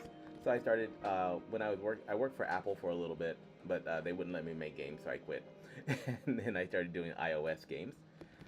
But I got tired of trying to update them on the App Store all the time, and then I jumped on just recently. Well, not recently, but then I jumped over to Unity. Um, and I'm like building this game. It'll still be my first Steam platform game. Yeah, so I'm actually making this is actually a Kickstarter game. So let's see, where's my camera at? All right, so I'm gonna go my leap of faith, and I'm gonna kill this guy down here. Die. All right, yay! So my camera can see me now. All right, and then like, so that's a little bit of I died anyway. All right, now it's just kind of dropping me off at random spots out of pure spite. Um, so, so I'm gonna have to fix my checkpoints. Yeah, over here. So I'll activate my checkpoints later and like set them at different places to where like it's not just kind of dropping her off randomly. So yeah, we'll continue with this. Hmm. Yeah, well, that's the thing about like that's the thing about game dev. Like, um, I want to get to the point. Basically, my goal for this year is to get to where I'm doing like full-time game dev. That's my, because I have such a large universe and so many stories that I kind of want to tell. But daily life, does kind of get in the way of that. So, which I guess is supposed to, but got to pay bills and stuff like that. So, people have to work to eat. Oh, cool. Right on, let me games for fun. Cool. Yeah, drop that link again because I don't think I got it. Hopefully that's like a link to your games, because I wouldn't mind checking out some of your stuff. And I do have a Discord server that you can kind of just grinding to retire. Yeah, which makes absolutely no sense to me at all. So, yeah, I'm totally against that kind of lifestyle, by the way.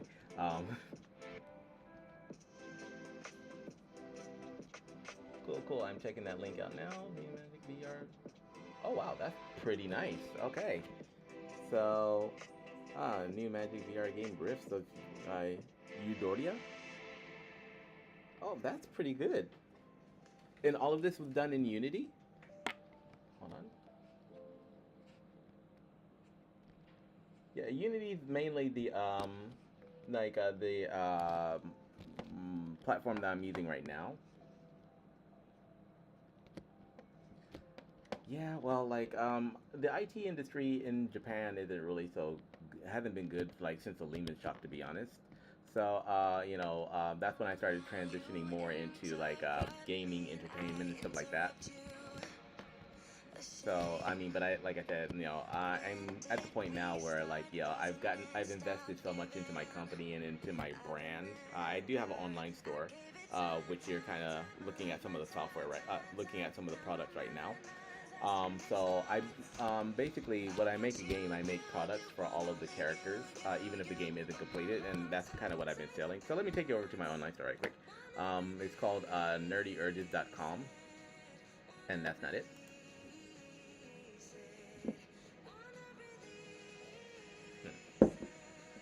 So basically, this is the online store that has like original products for my characters and stuff like that. So I actually made the products before I made the game because they're already like established in my novel.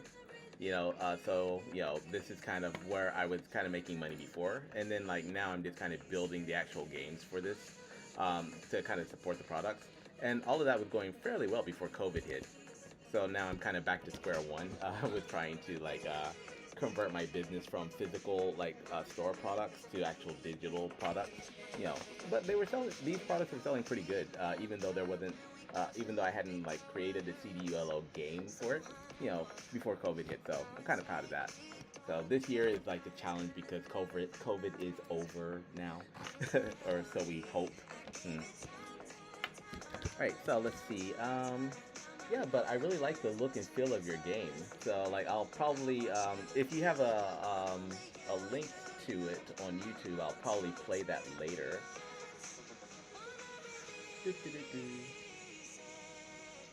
Yeah, my YouTube channel sucks because I don't really like doing marketing or social media. I'm just kind of doing this because it's for a Kickstarter and also because I'm planning on turning this into a Udemy course. Okay, so that jump is good and safe at the moment, I think.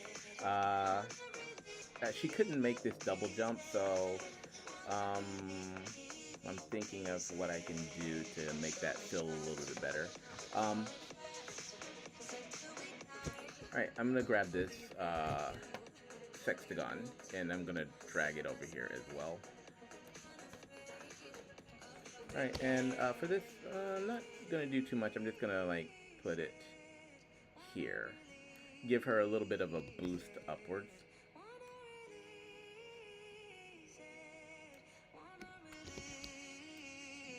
Just to make sure that she can kind of make that jump.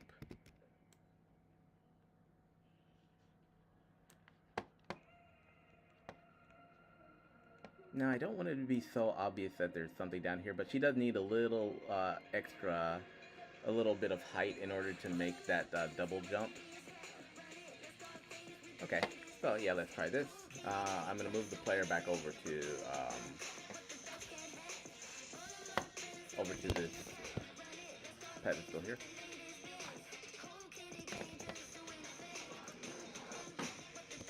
Hey, cool, cool, cool. So she just needs a couple of inches in order to make that double jump.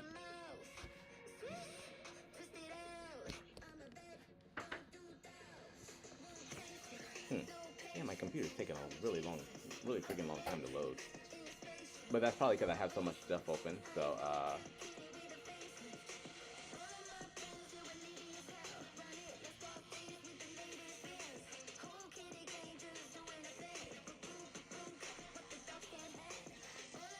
here's a link to my online store, by the way.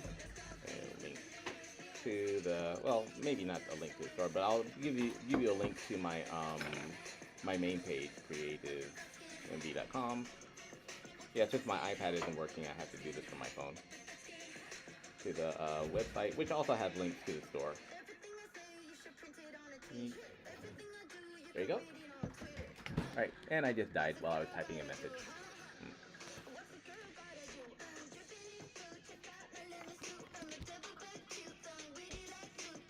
And I'm also fairly new at streaming too, so like I make a lot of noob mistakes when I'm doing streaming, but all just gaining experience.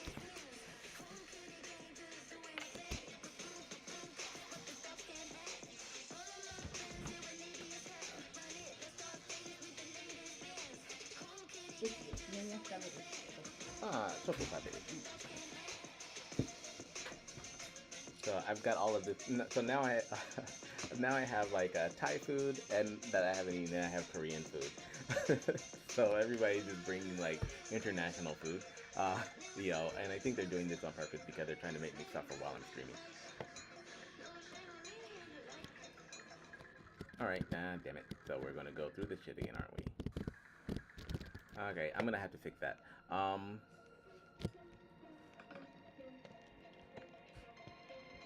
Alright, so player, let's go ahead and move the player over here, to where she's actually landing on this platform.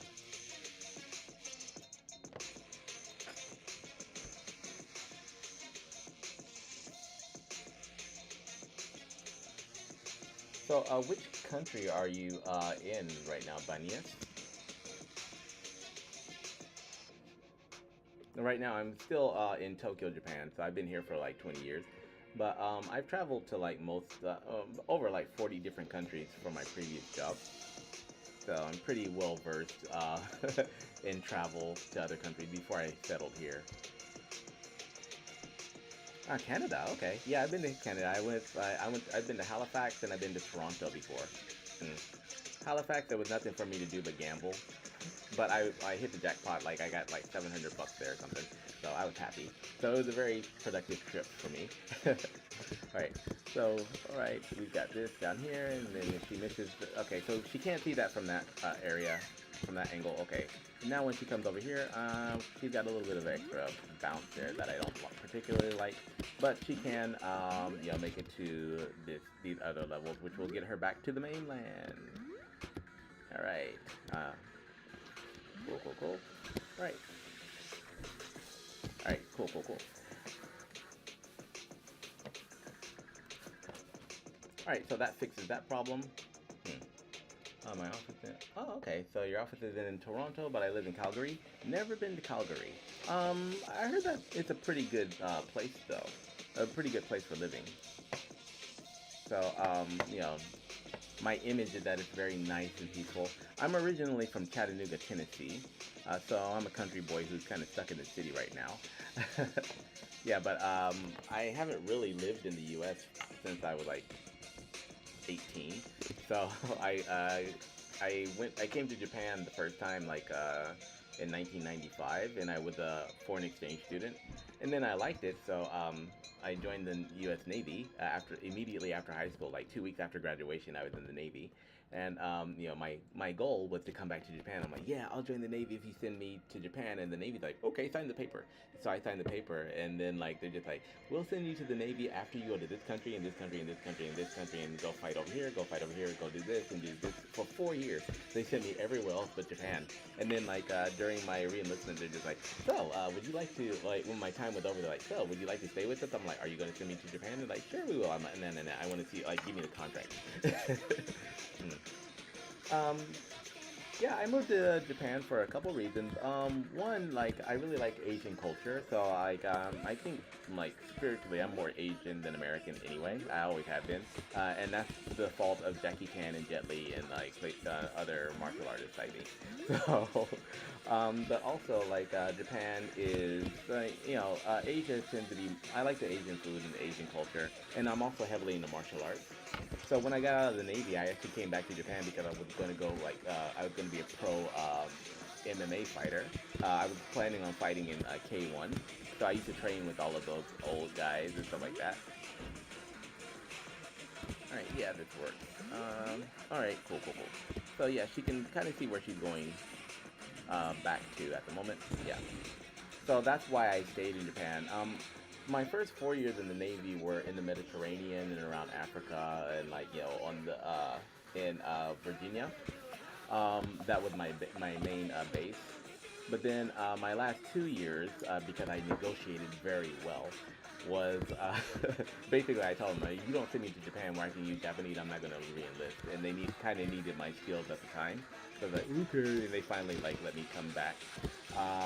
But my last 2 years were in a place called Yokosuka in Japan. So I kind of like after I finished with Yokosuka, I went back to the U.S. But I was pretty much already rooted here because I already spent so much time here. So and like I said, I wanted to be a pro fighter. So I came back for that. All right. So yeah, that was pretty good back in the game. So we just kind of like ran this level backwards just to make sure that she's not running into hiccups. We did find one here though. So when she's running, you'll notice that she's kind of getting stuck here and she can't go any further. So we're going to need to fix this. And that is a problem with the colliders here. So I'm going to stop this. Yeah, so far I've been to like 44 different countries. And like Japan is really good for like living, really good for family. So I'm glad that I kind of moved here. I have been here a little bit longer than I had originally intended though. So I don't like being stuck in one place for like too long. Alright, so let's see. With this, since both of these platforms are white, it's kind of hard to see the collider. So I'm going to, yeah, I'm going to darken these just for a second.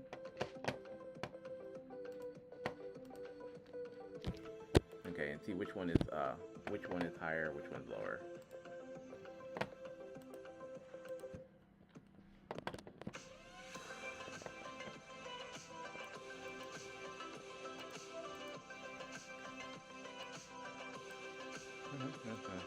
Okay.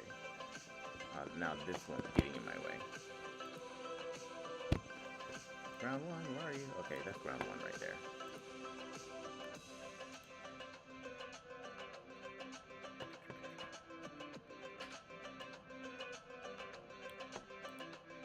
Let me move this guy down here. Where are you? Let me turn these guys white again.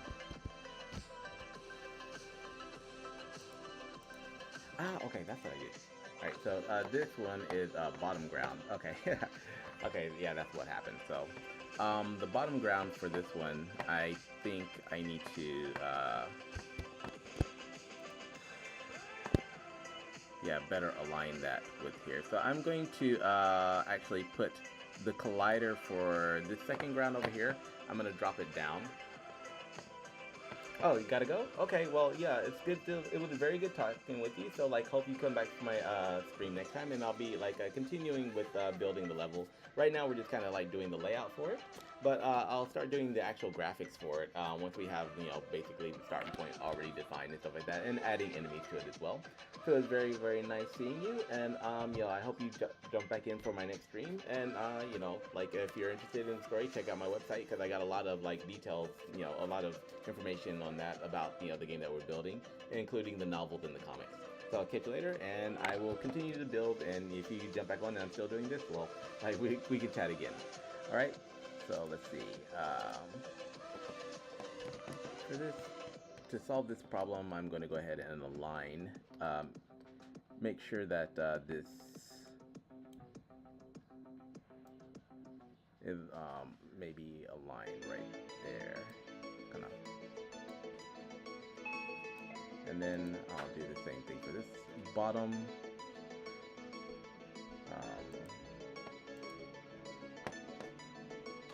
Hi. Hi. Okay.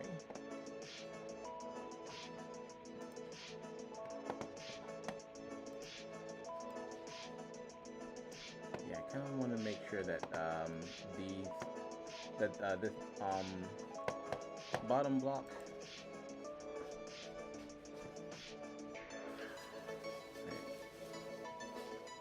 Let me make sure that they're aligned here, and then with this box collider, I need to make sure that it's coming up to right around here. Alright, and that should fix the problem with her getting stuck. But let's go ahead and test it. Alright, so where is she located at now? Alright, and this food is driving me nuts, so sorry guys, I'm gonna have to eat something. I realize it's like 1 o'clock and I haven't even really eaten lunch or anything yet.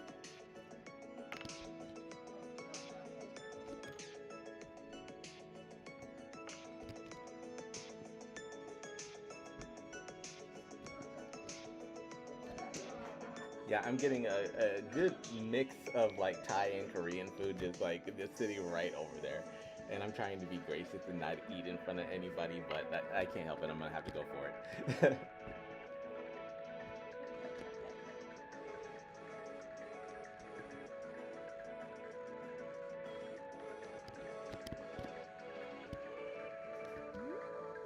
Alright, so I got my jump area here.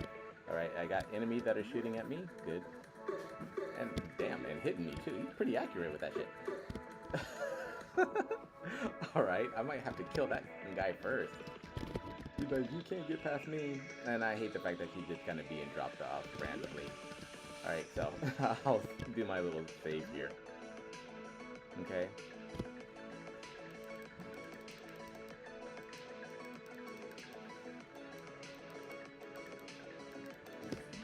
He's like, you're not getting past me. Like, wow. Right, and he's got a very fast. This is just my default enemy, by the way. All right. So where is this little bastard at? Oh, he fell off the thing. Okay. Okay, still getting stuck here. Okay, so I'm still getting stuck going this way. I'm not getting stuck this way, but I am getting stuck this way.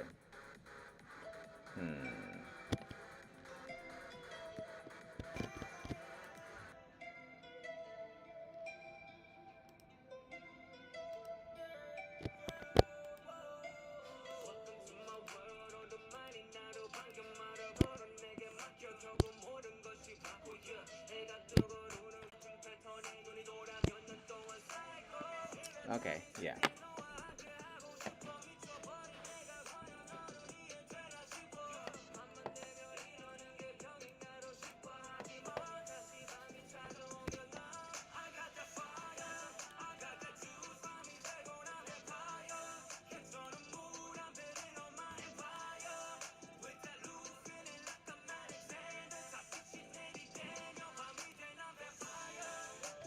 Okay, let's see how that works. I just need to basically smooth that out a little bit.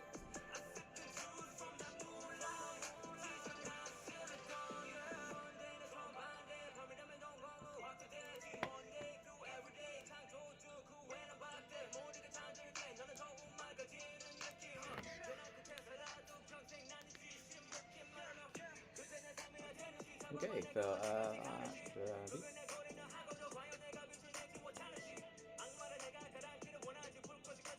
out on my screen, and I'm supposed to see again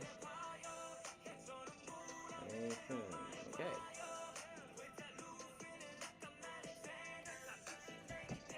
All right, cool, cool, cool.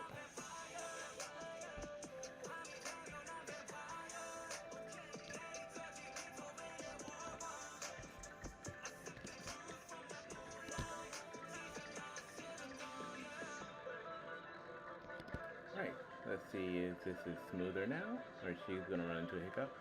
Okay. That was beautiful. She was like, she was kind of running, like running in football, and just got tackled by that little like orange square. Alright. I'm definitely gonna have to kill you. You move, die. Alright. Okay, so that's smooth enough for her to transition to now. Okay, yeah, so that solved that problem. Alright, cool. So basically our level layout, our basic level layout is done for this. So let me zoom back in here. And then I'll go to, go ahead and click maximize on play.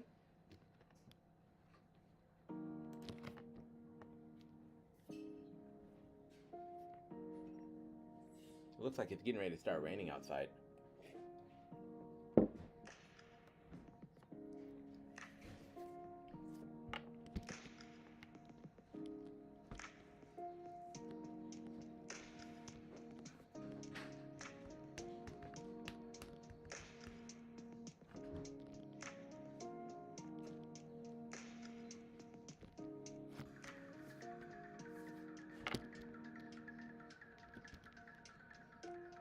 Alright, so I'll start over here.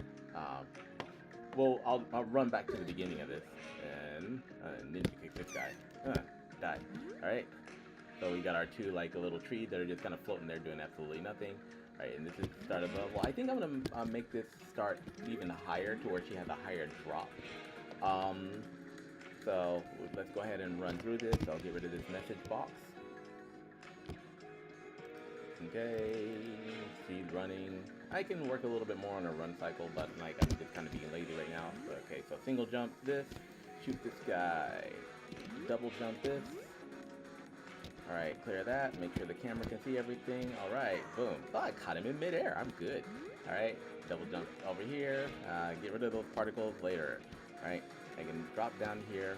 Okay, there's a little bit of forgiveness in case I missed that double jump there. Let's blow this guy away.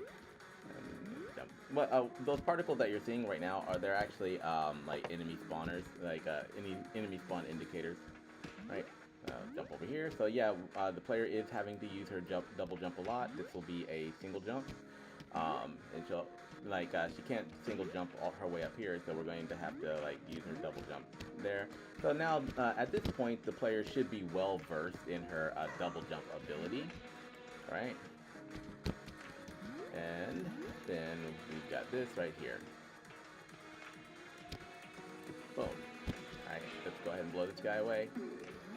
So her weapon doesn't have a high rate of fire on purpose, and so we do have this here.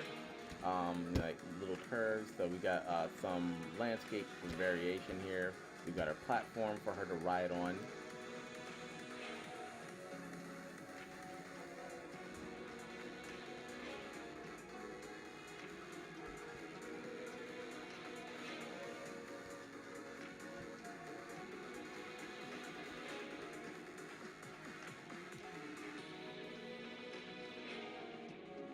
Okay, and now she can jump off of this and try to catch this one. Okay.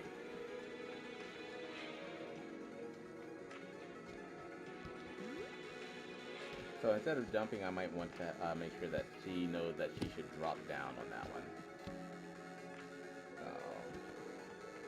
Alright, so now there's nothing here to indicate where she's supposed to go. So, is this a jump? So, like, we are going to use, like, some of the background elements to, like, indicate. So, okay, so we're down here. So I'm going to shoot this, open up this door, run through here. Alright, make sure she can jump, but not double jump. Okay, she's in the passage now. Alright, and we're here. So she can't go any further. She can't go over here. She can't jump in here. So, alright. Cool. So this is looking pretty tight right now. Alright, so now the only thing that we have to do is we have to give her a way to get up to her goal, right? To climb out of that trench right here. So we're going to save this. And, alright, so let's see. I can do this a few different ways. So I'm trying to think, do I want her to, like, you know, do the Ninja Gaiden thing, like, back and forth? Or do I want her to, like, use her... Yeah, you know, mainly this level is just to get players used to jumping. Alright, so I'm going to have her, like, have some, like, platforms that she's got to kind of jump across here. And then, instead of giving her, giving her, like some platforms, or I might have some, like, points just kind of sticking out that she'll have to, like, double jump to. So her double jump does allow her to kind of steer herself in the air a little bit.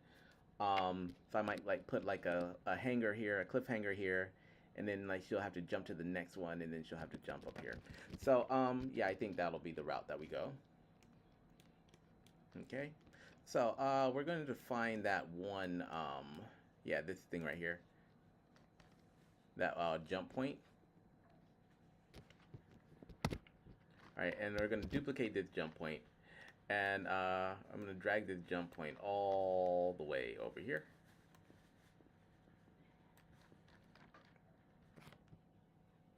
Okay, so we're going to put this jump point here.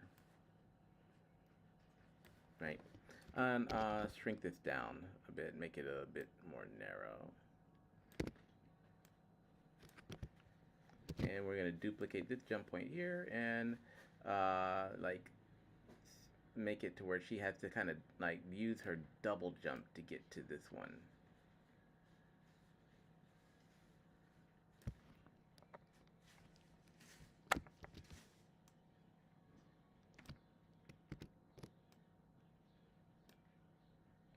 I'll make this one a little wider.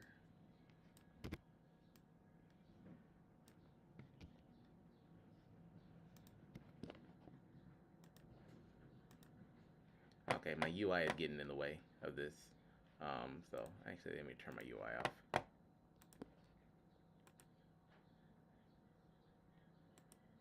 Oh, maybe not my UI. That might be my transition canvas, I think.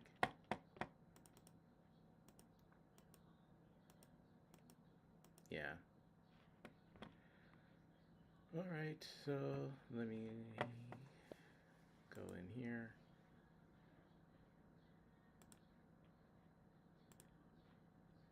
Let me turn that off and see if I can grab it now. Nope. Why?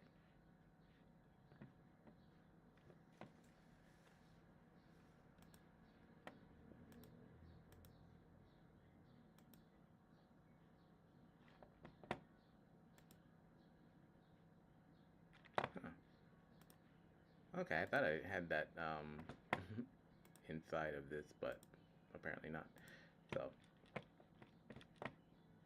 dialog manager has no sin. All right.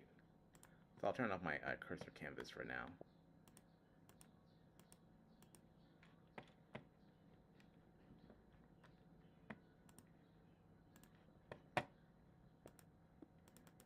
Okay, that was weird. Okay, so I'm just gonna move this guy here. And then I'll move my player all the way back.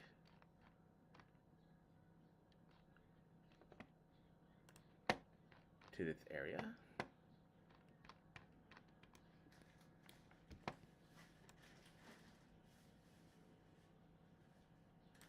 Yeah, player comes up. Sorry, not there. Player comes here. Right, and so I want to check the size of this. So looks pretty decent for her, I think.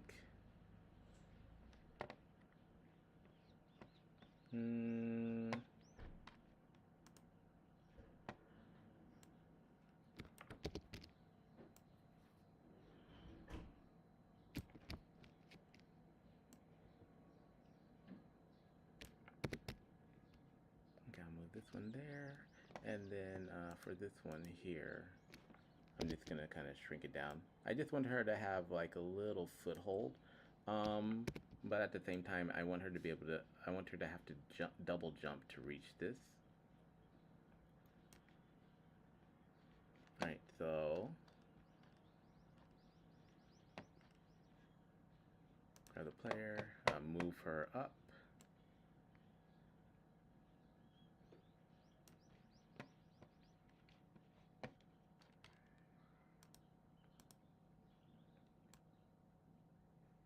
And at the like probably the whole time I'm gonna have like some enemy like shooting at her just because I'm evil. Okay, so yeah, let's try this. So I'm gonna move the player back down to the lower pedestal, and I got no music playing, so I'm gonna repeat. Sorry guys. Like.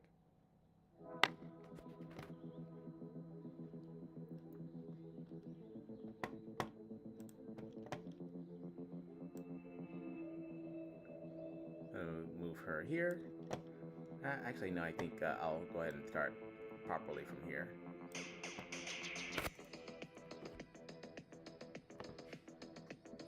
Okay, I'm going to introduce you guys to some Asian food because I'm so hungry right now and this stuff has been like staring at me. So I'm gonna go get myself like my chopsticks and stuff like that, and I'll be right back while this is loading.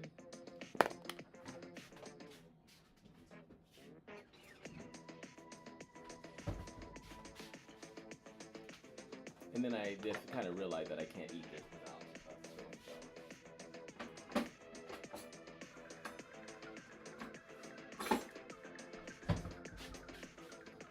Okay, so drop down here. Got a spoon in my mouth. Right. So yeah, we kind of dropped down here. We don't have a way to get up at the moment, so let me restart that. We're gonna be building a way to jump up there, so.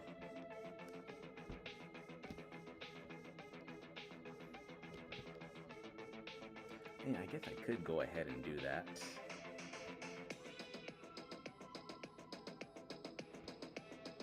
I kind of want something a little bit more colorful for these platforms. So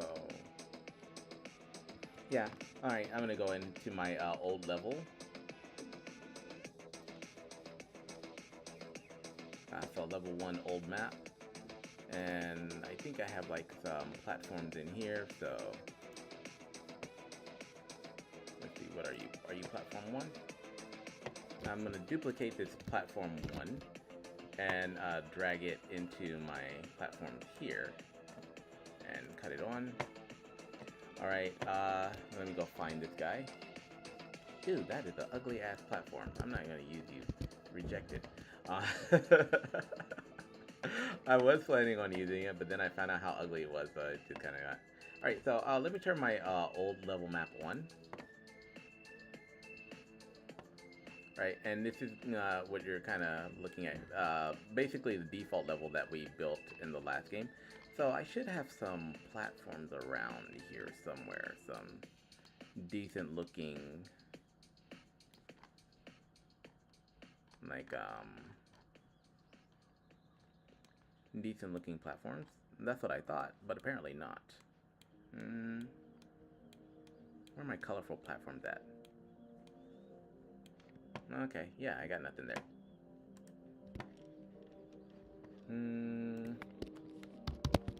Platform.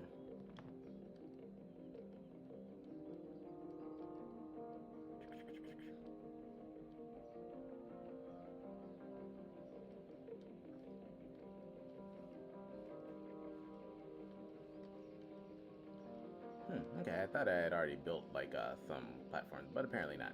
Okay, well we'll just build another, build one from scratch.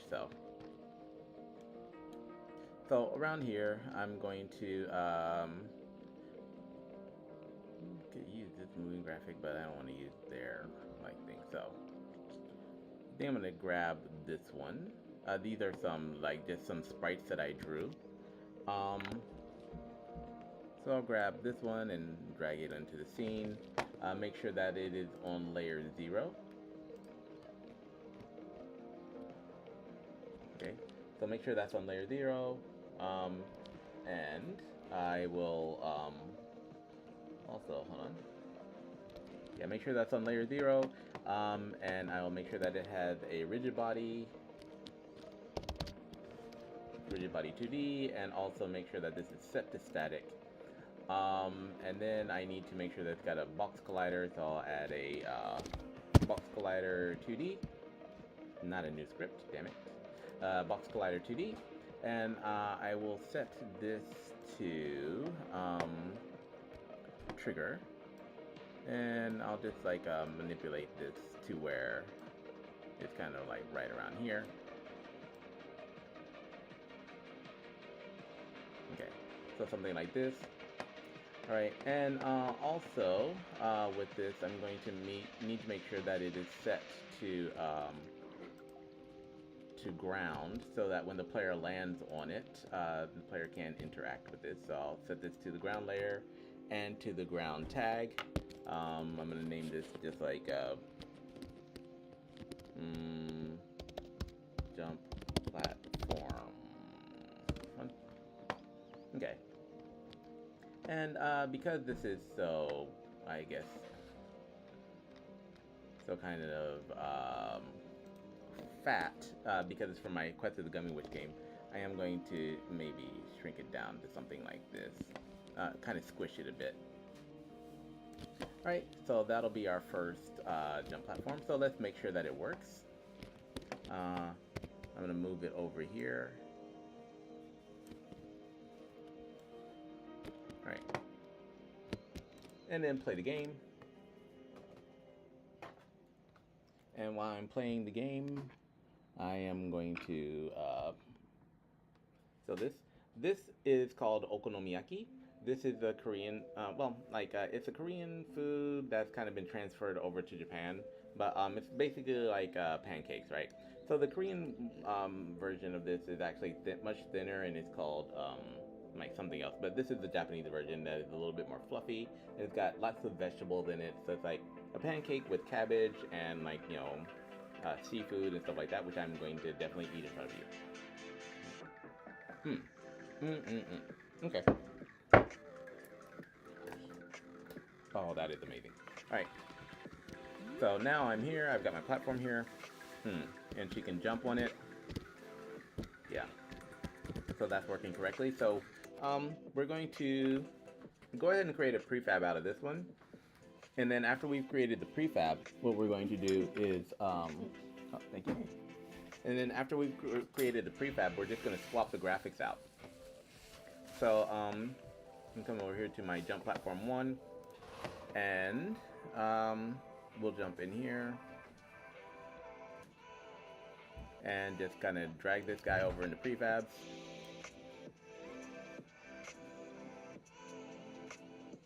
Alright, cool. So this jump platform 1, we're going to make sure that it is in the correct layer, on the correct level, I guess so. Or correct layer. So we're going to drag this into the same place, into our layer 1 here, our ground layer. Actually, no, we're not going to do that. We're going to drag it into platforms. Because I might want to, at some point, I might want to turn all of the platforms on or off, and this will just make it easier. For this as well, I think I am going to make this jump platform a little bit smaller. Okay. And I will move this one down here.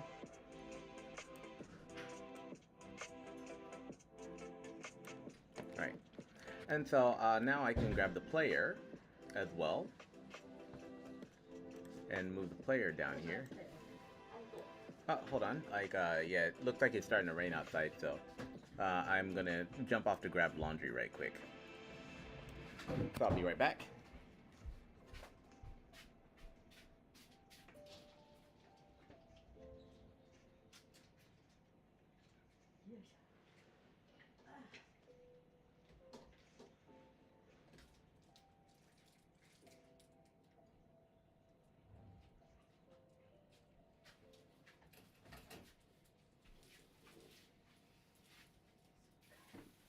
Yeah, so this is like me doing housework as well. So.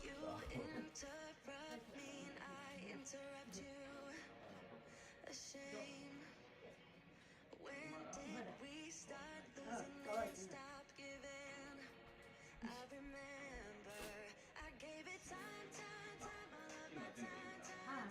Now my mind's lost in its thoughts. I want you want only you.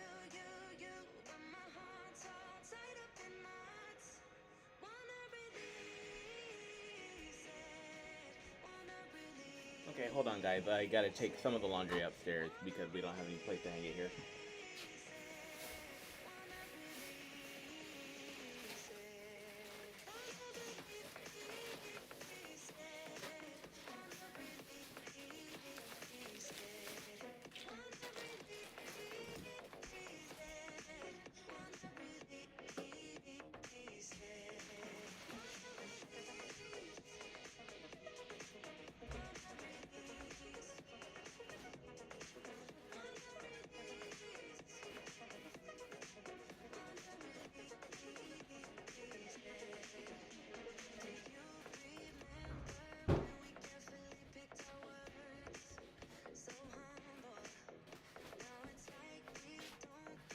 Okay, guys, sorry about that. I am back. So, yeah, it's rainy season in Tokyo.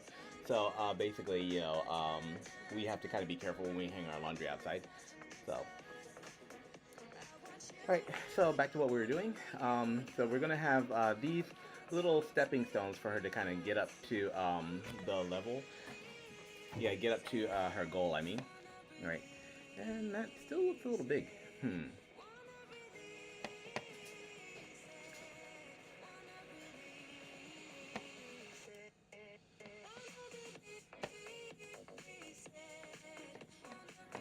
So, let's see, I want this one to kind of be maybe around here. And maybe move it over here.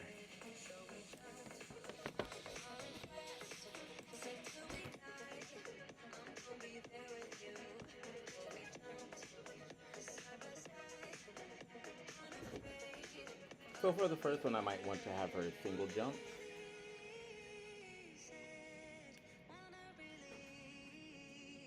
wanna release it, wanna release Wow, this is so good.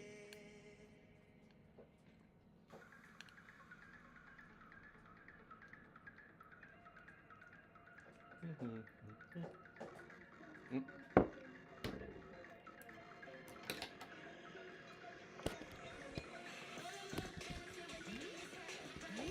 Okay, so I will lower this one for a single jump.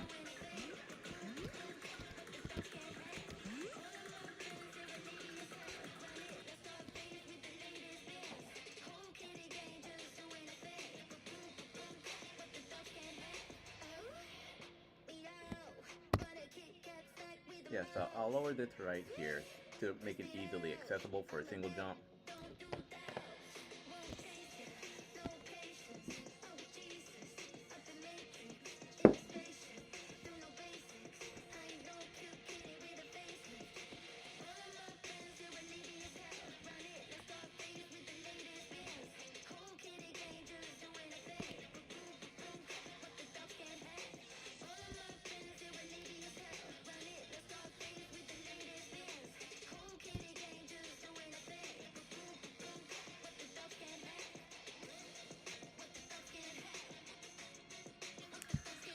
Hmm.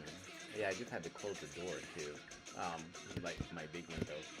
So, all right. So yeah, she can like single jump this one, and then like you know, then basically we're just gonna have her like ninja gate in her way like across like this. Actually, I thought maybe like okay, but this isn't defined at the ground, so yeah, she can't like wall jump. Nah, I don't want her to wall jump because I have a character whose specific purpose is like climbing walls. So for a second there, I was thinking about just turning these into ground objects so that she can wall jump between them. But I'm not gonna do that because that defeats the purpose of Dozer's ability. Right. So yeah, this will be like her one that she can kind of single jump to, and then she'll have like another one over here, and then like another one over here that she can kind of get to. Right.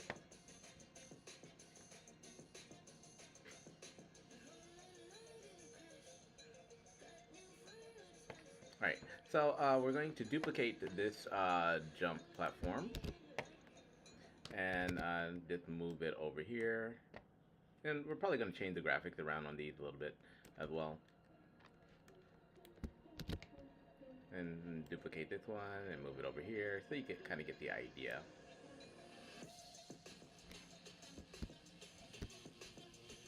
Alright, and then duplicate this here. And I'm just going to put this one in the middle, right where her gun is kind of facing. Alright, so let's see how this works.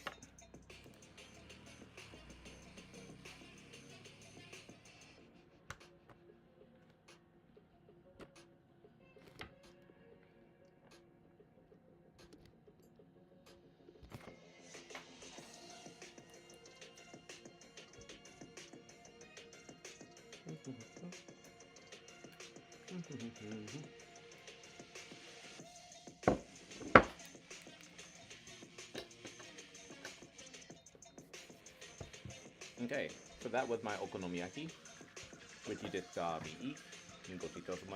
That's what we say in Japan for when we're before we start eating, or like after we finish. Well, before we start eating, we say itadakimasu.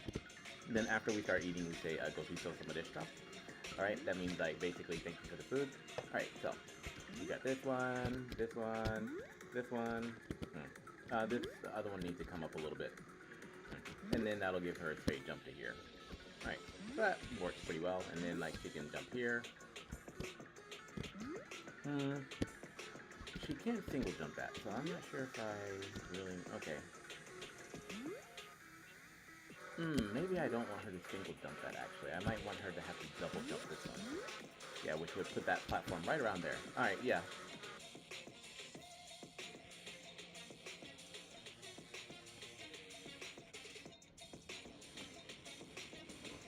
Yeah, because there's no other characters, there's no other players on this level, so I'll move this up for her and over a little bit.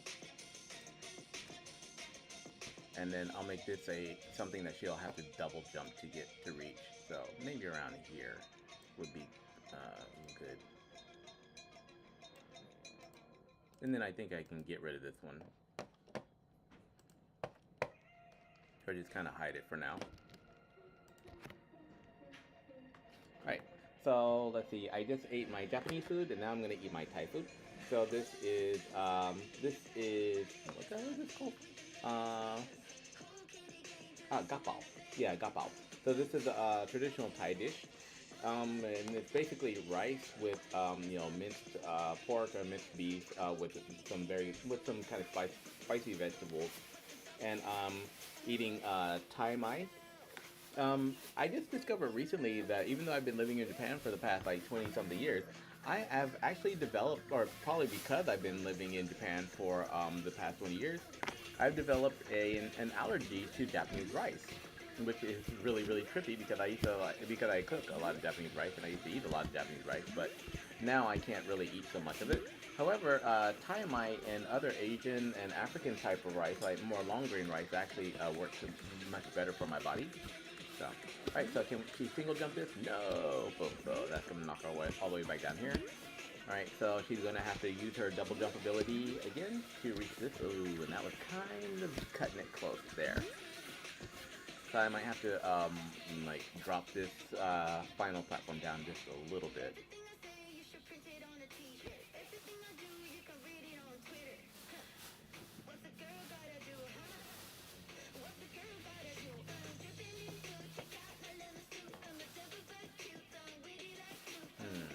Okay, so let's move this down a bit.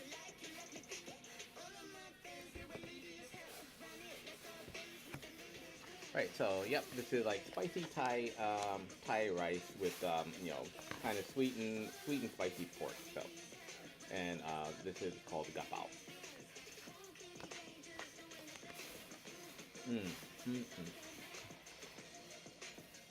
This is amazing.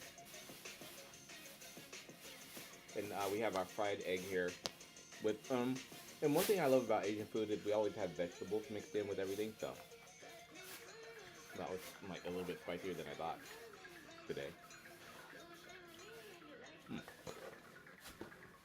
Okay,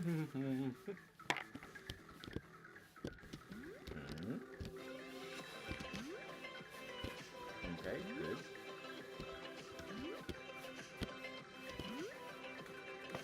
Okay, yeah, that's working. Okay, single jump, buddy.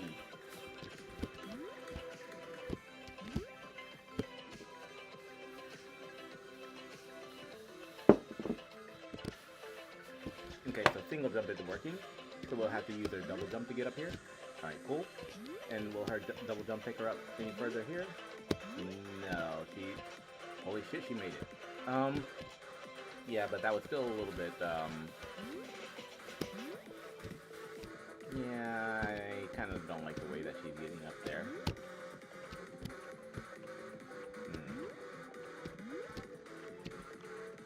Right, so yeah, she is able to double jump there, but it kind of looks funny. So I'm gonna lower this one right here.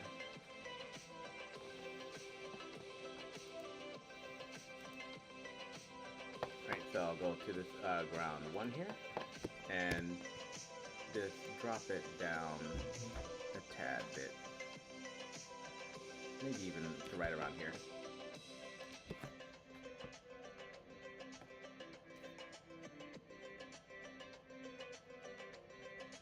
So I do cook, but I don't really cook Thai food so much. I cook like Japanese food, like Chinese food, like of course American food. Like sometimes my family doesn't really eat so much American food at home. I prefer more Italian food if I'm like cooking, like pasta, lasagnas. For Thanksgiving and Christmas, I tend to go all out. But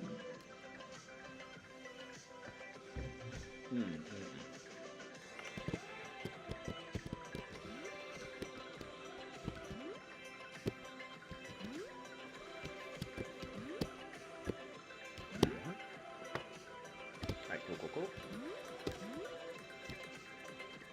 Alright, cool. Right, and she can get up here and run around. Alright, and then like she reaches the end of the level. Alright, so this is our basic level layout for Megan.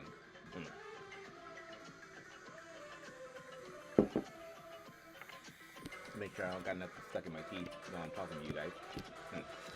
So if she tries to jump up here, there's no dice because she's hitting the ceiling.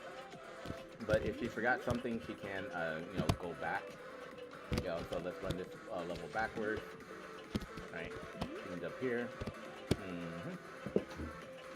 Right, she can run across this. Right, there is no indicator of what she's supposed to do here. We're not seeing anything on the screen. So, we can assume at this point it's just gonna straight drop down. Right. Okay, and she can go back this way. Right, and now we have to kind of wait for our bus to show up.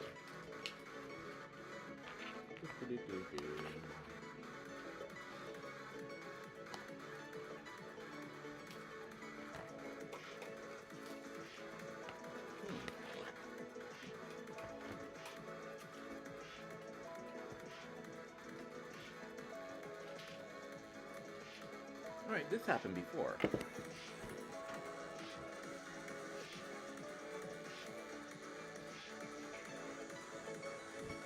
Okay, let's go back over here.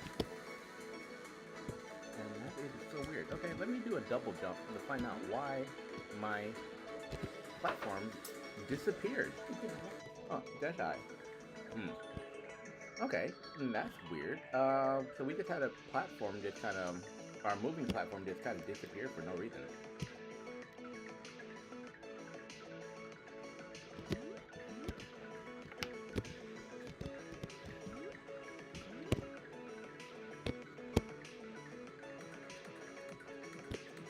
Yeah, there's like no platform here. Let me pause this.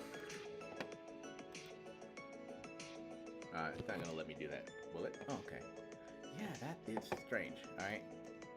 So I know there's a moving platform here, there should be.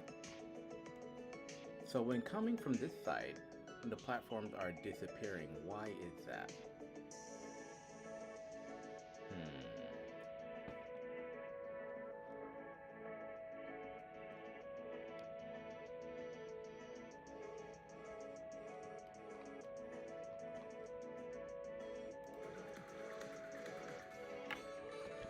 Alright. Yeah, let me stop this.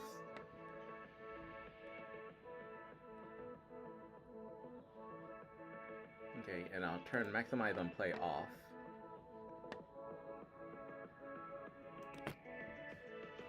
Yeah, so my platforms are here when the level starts. Yeah.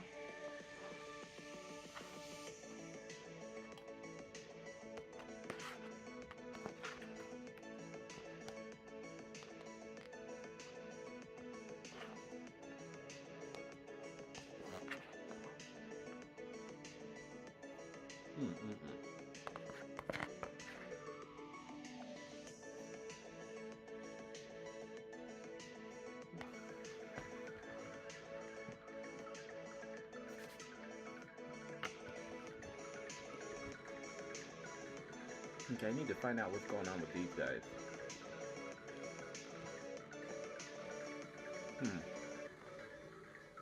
Okay, this guy is... Whoa. What is that?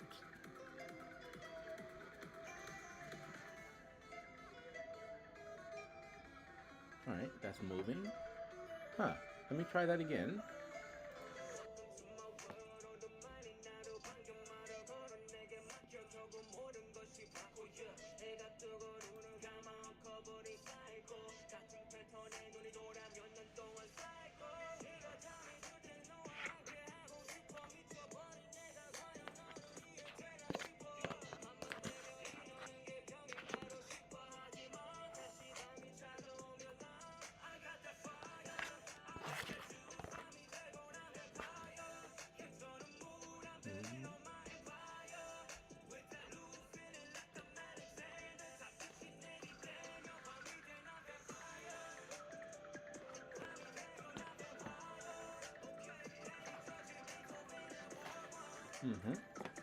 So they're moving here. Okay, he's just disappearing at the end of this. Why?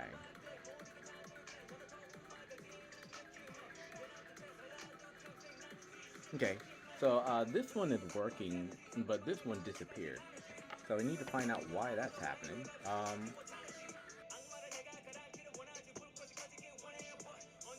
Dude, what's your problem?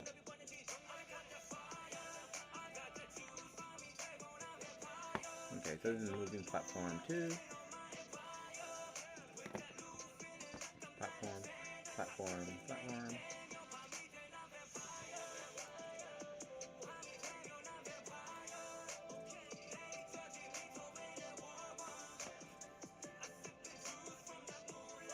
Yeah, this doesn't have a, these positions don't have any colliders with them.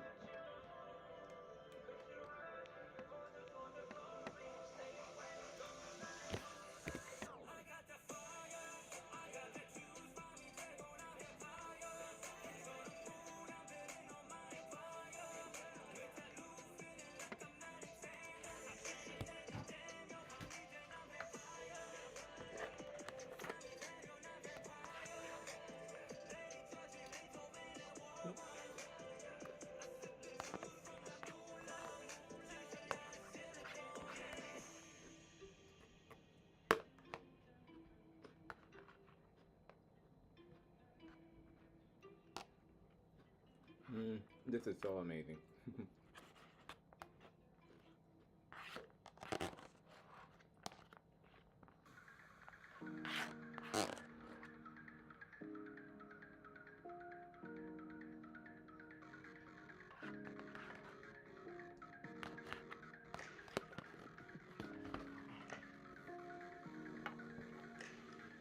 Okay, we're good until this. What the hell is that? There's absolutely no reason for you to be vanishing this way. Your brother didn't vanish, so why are you being hard-headed? Alright. Um, hmm. Let me troubleshoot this by,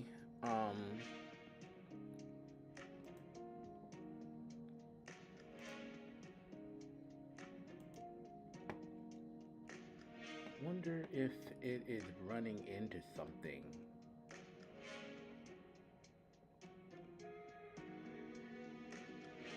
Alright, so I'm going to turn this the second moving platform off.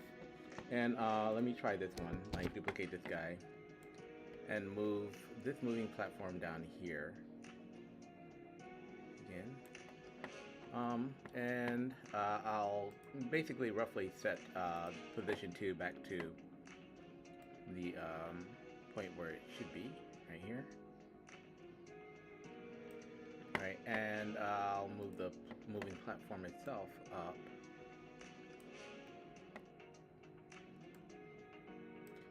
And I want to see if I can kind of recreate this problem.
Alright, I have no idea why that is happening.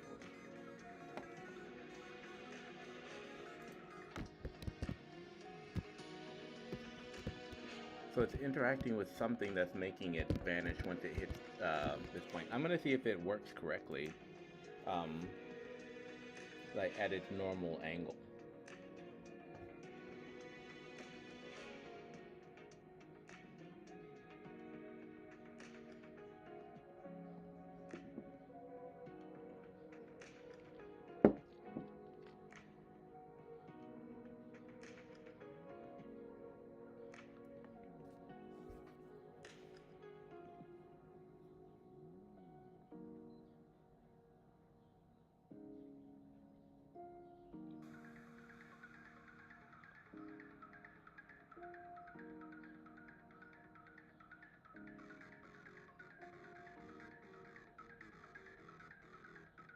Okay, so he's going down, down, down.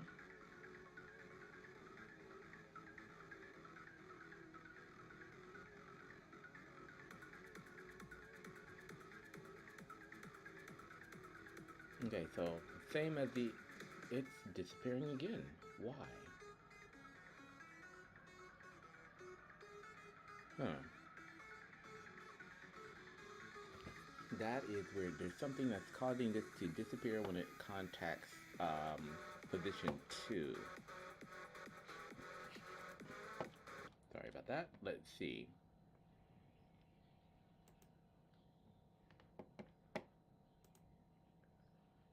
So this has the box collider, its trigger, rigid body, main platform, position 1, all good. Position 2, all good.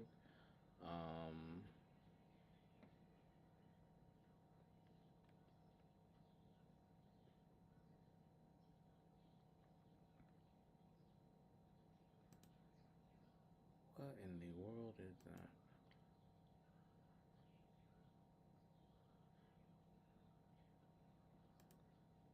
There shouldn't be anything in here that's causing it to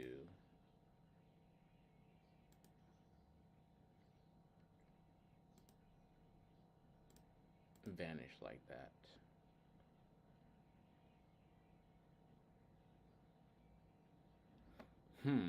Okay. I'm thinking maybe it's coming in contact with the camera. Damn it, that's it. Those freaking camera bounds. All right. Yeah, I think that's probably the problem here. All right, so let's see. Let me go to camera bounds and turn this on again.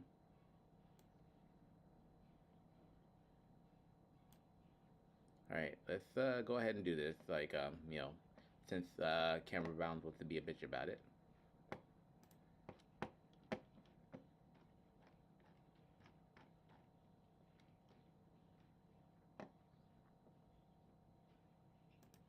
Okay, let me turn this one off. And turn this one back on. So maybe something is intersecting with the camera bound, and that's like why when it hits the endpoint is vanishing. That's the only thing I can really think of though, because it was working fine before.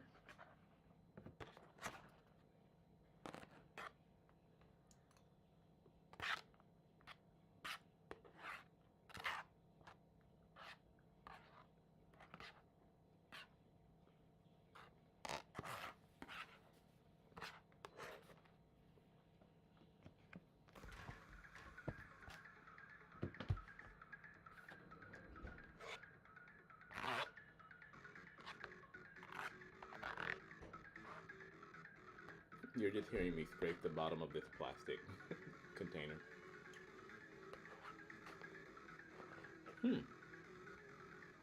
Okay.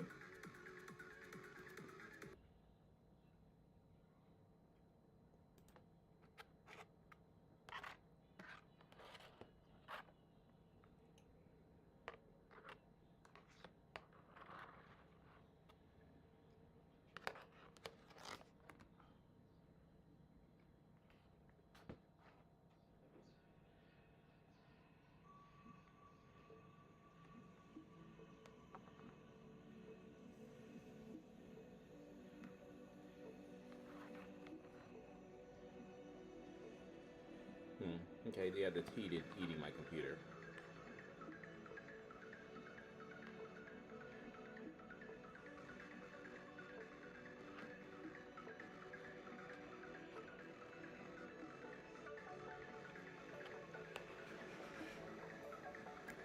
Ah, okay, hold on.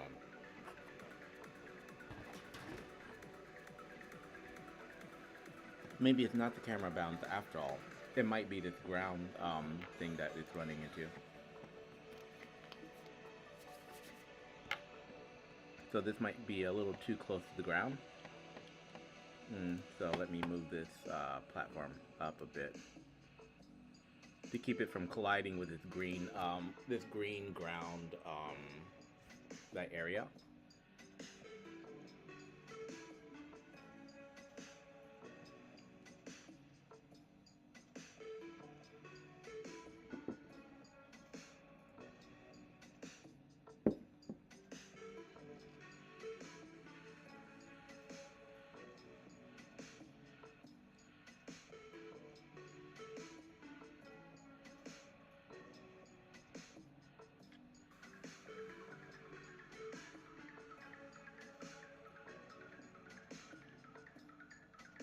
So it might just be a problem with it colliding with this green ground guide.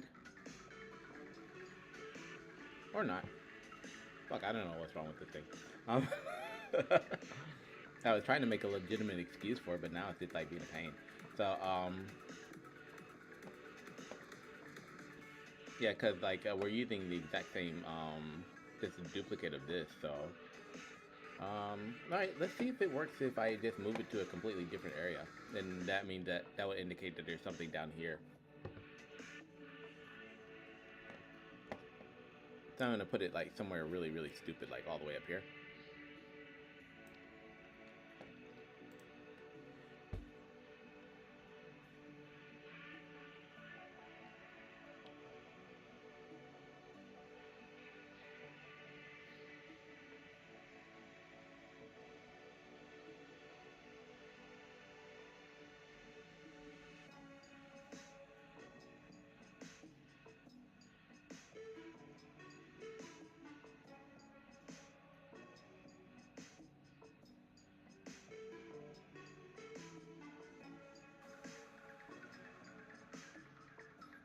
Sorry it's taking my computer like so long to load up. But again, just to be fair, I do have like Adobe Animate and stuff like that open in the background.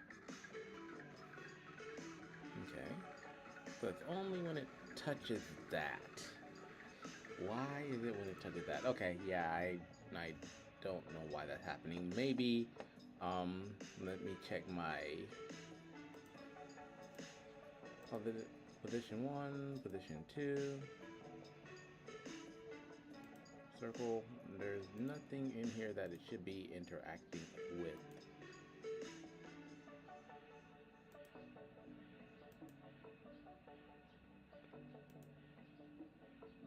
Position 2, lean platform, fall blocker.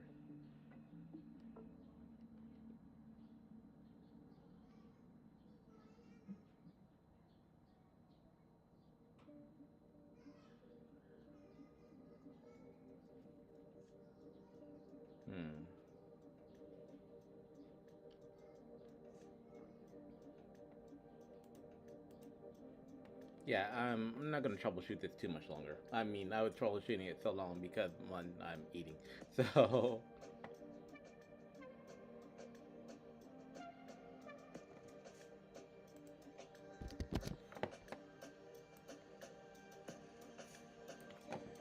compared to this one.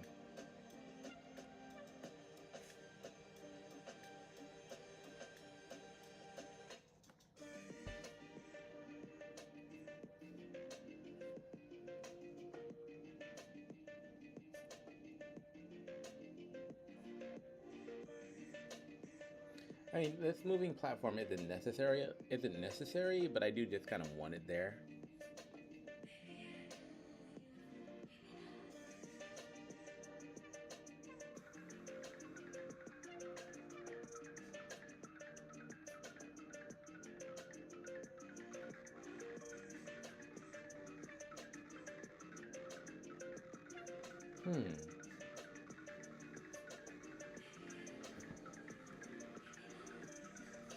Alright, it seems to be running into something that is causing it to disappear.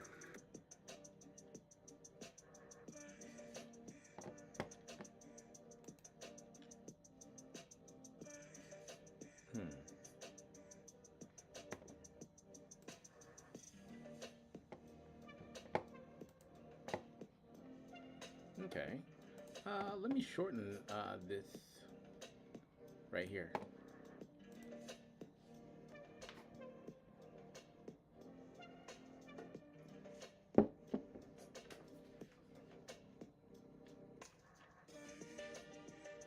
So again, it looks like there might be some ghost on the screen that is bumping into.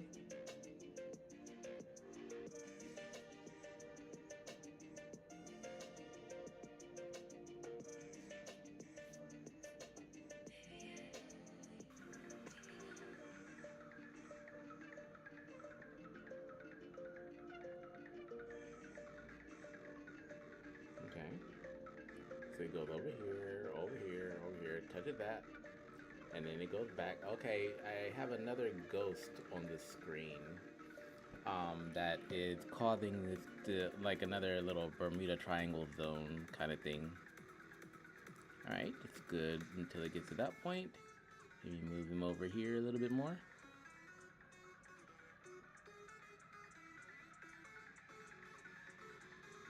Alright, yeah, there's something right there in the middle of the square that is causing that issue.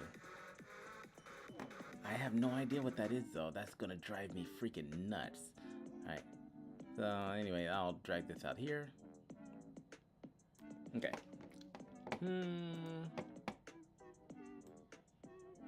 Okay. Alright, so let's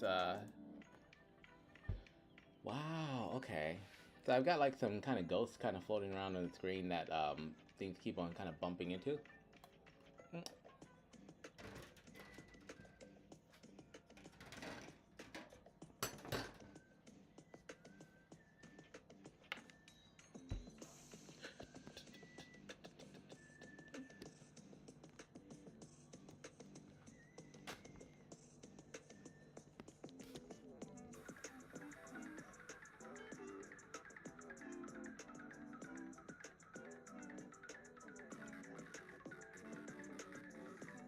Okay, it's good until it gets right around here, and then it vanishes right there, right in the middle. And it looks like there might be, it looks like it might be pretty long because I moved it up here before.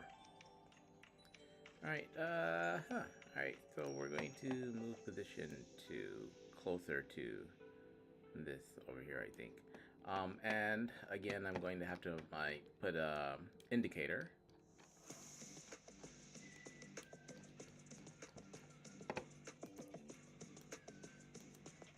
Okay, so I'm just gonna grab this and duplicate it,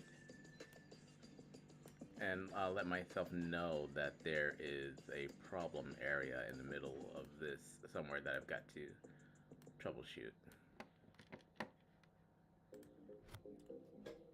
Yeah, but because I can't see anything, I don't know what it is.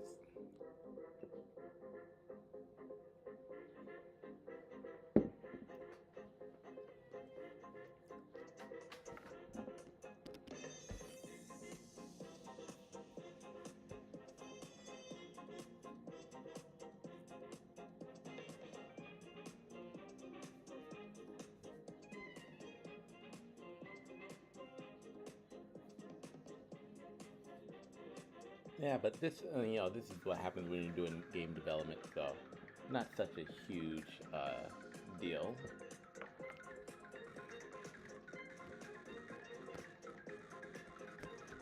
Now I want something sweet to eat.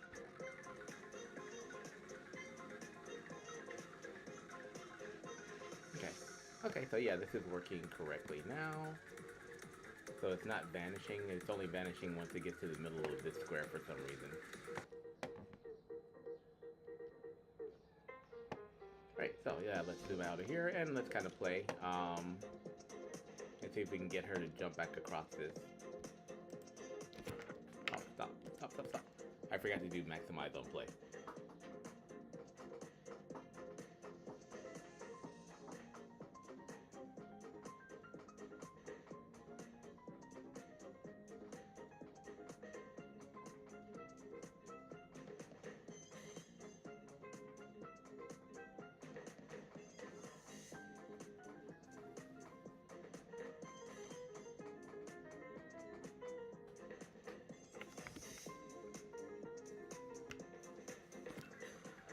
My chat is not working on my iPad, and I have no idea why.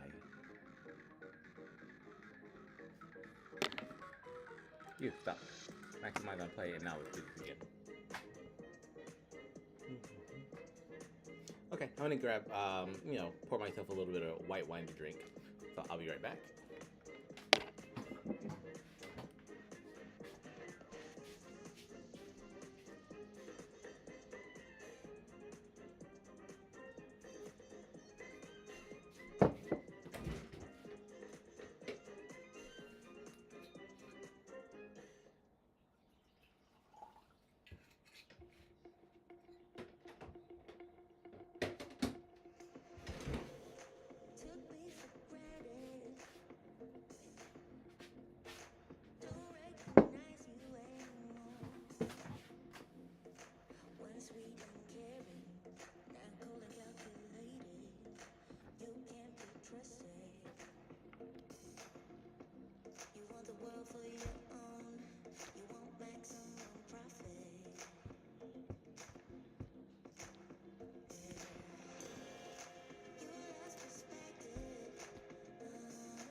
Getting sleepy. Need chocolate.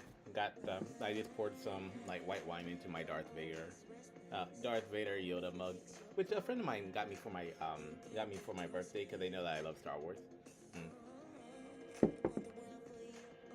But I noticed I have no chocolate in the house, so this is the problem. So I'm probably gonna jump off, do my dishes, and like go shopping for something sweet soon. I mean, we've basically kind of got this level laid out anyway. Just the initial, like, for functionality, we've got it laid out. So yeah, she can run down here, shoot this guy, open sesame, or open sense my gun, damn it. And then she can kind of jump up here. Maybe. Sometimes she can jump up here. Right? Alright, and so we got this problem here. Can she jump through this? Okay, yeah, she can jump through this though.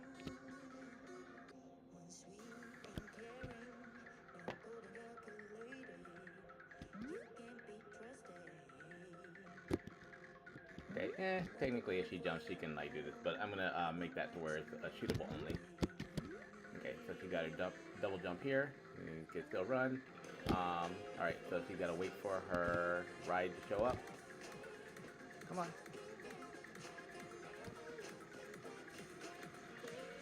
I just want to see if it's going to show up here.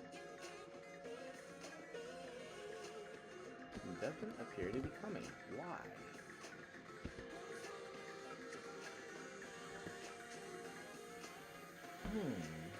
That is so weird.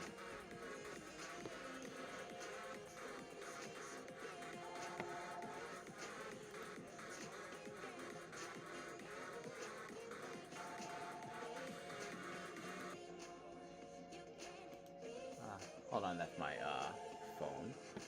It disappeared again. Both of them did. Why are you disappearing on me? Okay, that's gonna drive me totally nuts. I don't know why that's happening.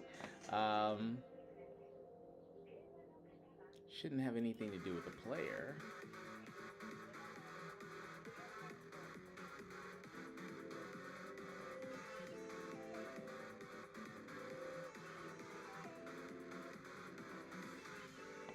Yeah, okay, I have no idea why that's happening, guys. There shouldn't be anything on the player that is preventing these things from, like, running. Let's go to the player.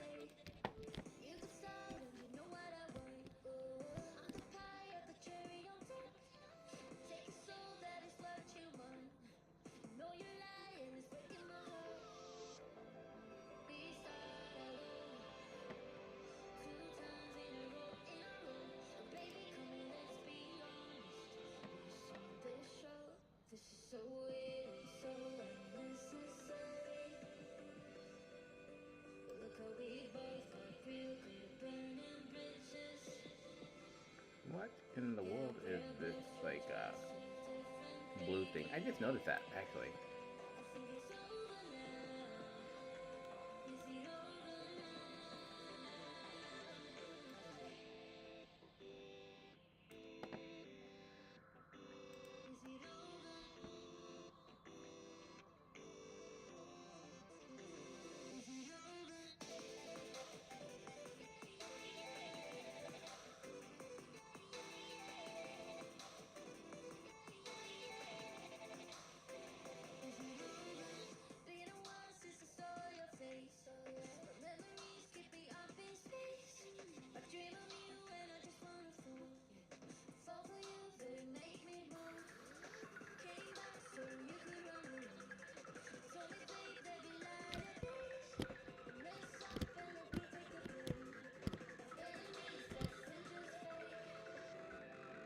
Nope, gone as soon as the level starts.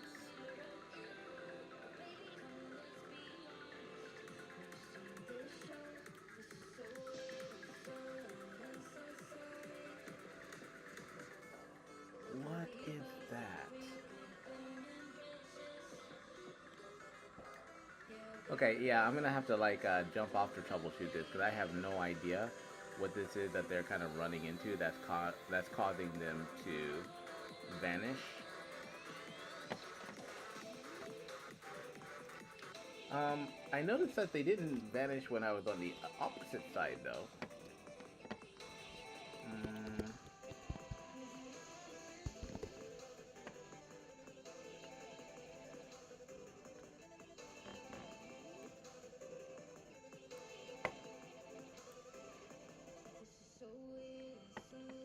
I'm still not sure what that big ass circle is, but like I'm not gonna worry about it too much for now.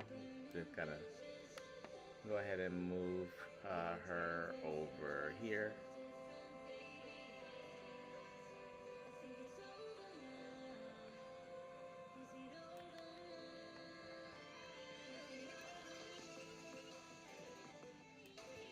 Yeah, I thought we were almost done with this, but now these moving platforms are giving me an issue.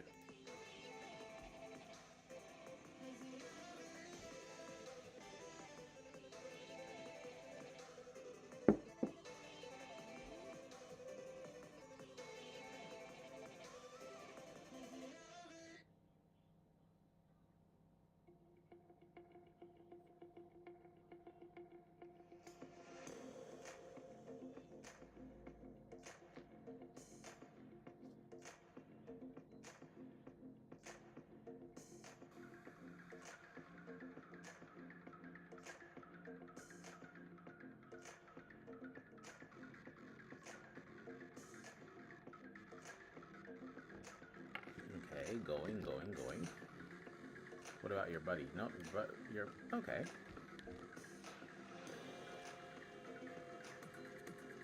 Huh, so they are working fine from this side, but when I am approaching from the other side, they're vanishing. Okay. I've never seen that before.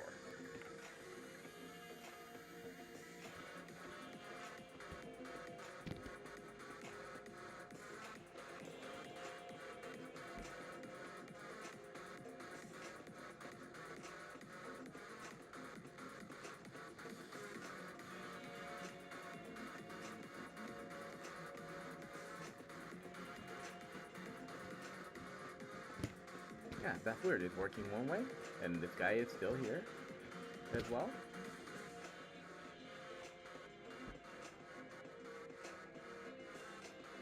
Okay, that's working. And then she can jump over here. Alright.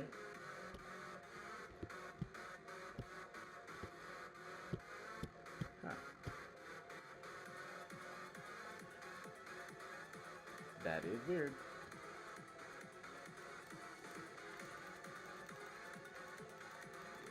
Okay. Okay, yeah, I don't know. So I don't know what's going on with that. So it's just working when I come from the right side, but when I try to go back to the left, like it's not showing up. So maybe, there's something funky going on here. Okay. Well, anyway, I've spent like a lot of time like troubleshooting this, and I still got no answer. So let me go ahead and turn my UI back on and make sure that my canvas is back on here. Um, I don't think I have any like checkpoints activated anymore, do I? No, I don't have any checkpoints activated. Got no clue about that. So if it continues to be a problem, what I will do is I'll probably just go ahead and remove the um, moving platforms and just replace them with more of these pedestals, because we spent a lot of time on this that I didn't kind of want to spend. So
good. Wait a minute. Oh, now I got this canvas box kind of sitting in the middle of here.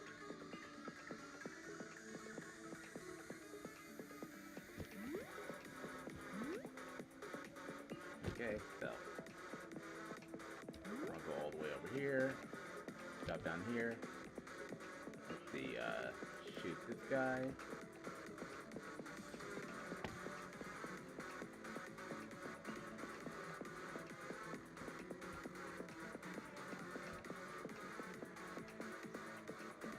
Huh. Okay, so now I notice that my previous okay, now I notice that they both vanish. Huh. Okay, so they both vanished after I opened the door? Hmm.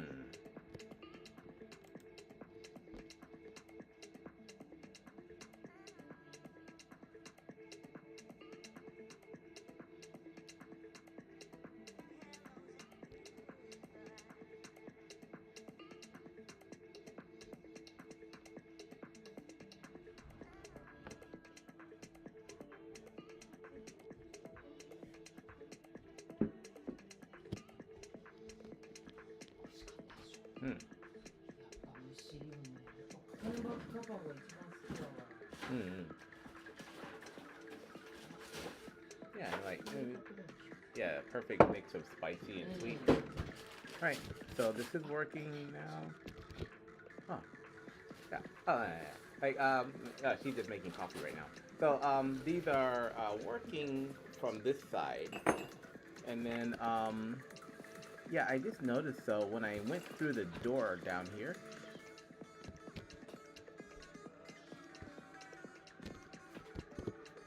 oh yeah, she's making coffee, I think, but we're almost at ice, so. Okay, so down here, these things are moving correctly, so nothing happens. They're all good. Everybody's happy. And so let's make sure that they're, still functioning. Okay, yeah, no problem. Still working correctly. All right, and then when I run over here, let's see, still working correctly, even though I'm touching this green line. Okay. And now, when I make this jump over here, any problems? Nope, still working fine. All right. And yeah, so still functioning. Alright, one of these guys will die and one of them won't. Alright, and then like when I jump back up here, ouch, I just ran into a wall. When I jump back up here again, and I run over here, and yeah, my transportation still arrives. Okay, all good here. Yeah, so they're still working, and then even if I like try to make the jump here and like bump into this, these guys are still working. And then when I touch this, alright, still working. Alright, so still working there. And then when okay, make sure that these guys are still moving. Alright, now I'm gonna shoot this. Boom. Alright, so I shoot this.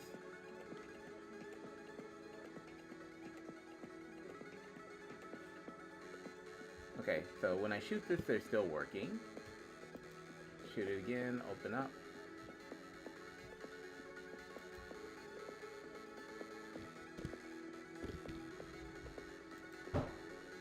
Okay, then when I run through,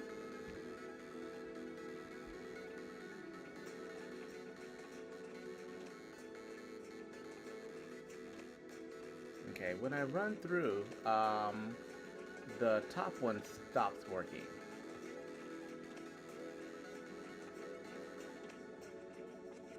Okay, so when I run through this, the top one stops working.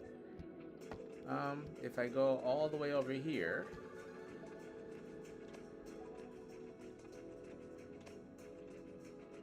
Okay, the bottom one is still working. So the only thing that I've done is I've just shot that one. Ah, but when I come this way and I reach to this point, then that other one vanishes. All right. So let us click on the player here to see kind of what's going on. All right, so player. What's going on, player?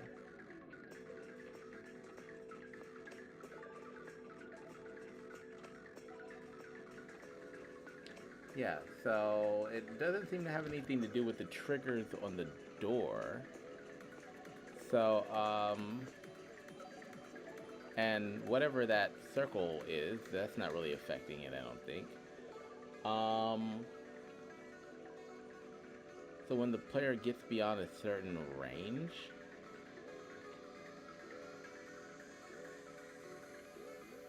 then they vanish for some reason.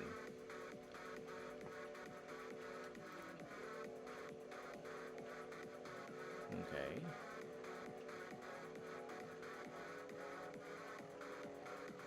So, makes me wonder if there's anything over here. Alright, so there's something here that's causing these to vanish. Alright. Alright, so, and I can't see it, so I don't know what it is. No, it's right around this area.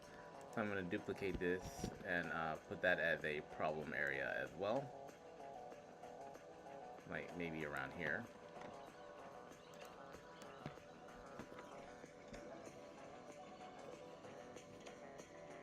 Yeah, so we're kind of in the troubleshooting phase now because I have no idea what the hell is going on with this.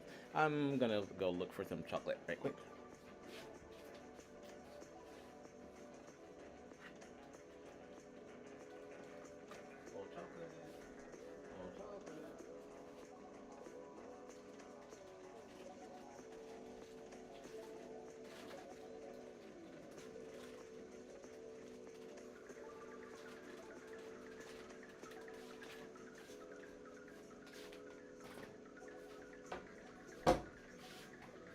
Yeah, I really wanted something sweet, so we don't have chocolate, but we do have like coconut cookies, so I'm gonna eat those.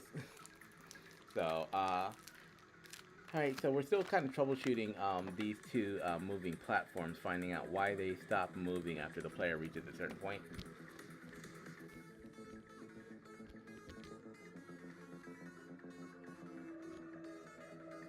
Okay, so yeah, they're working fine now. Oh, okay, that's kind of new. Oh, and don't worry about this white box. I'm gonna get rid of that shit. Alright, so it's just kind of on my UI.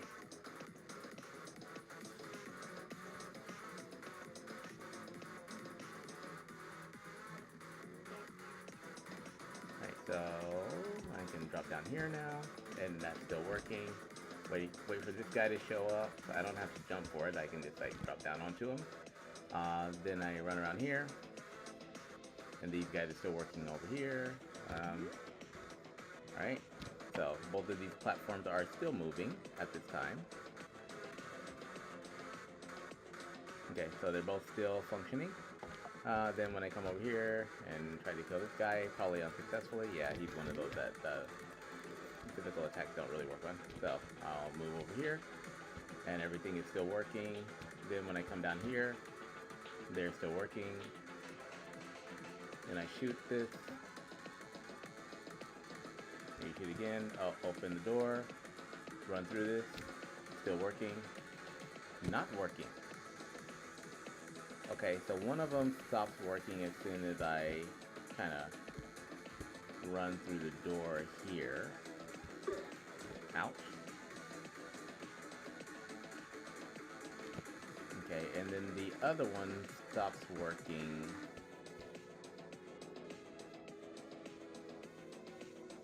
when I get where?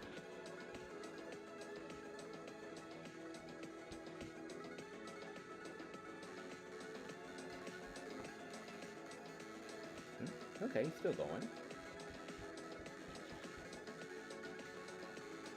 Okay, the other one stopped working when I crossed this point, and I don't know why. Okay. Um. Hmm.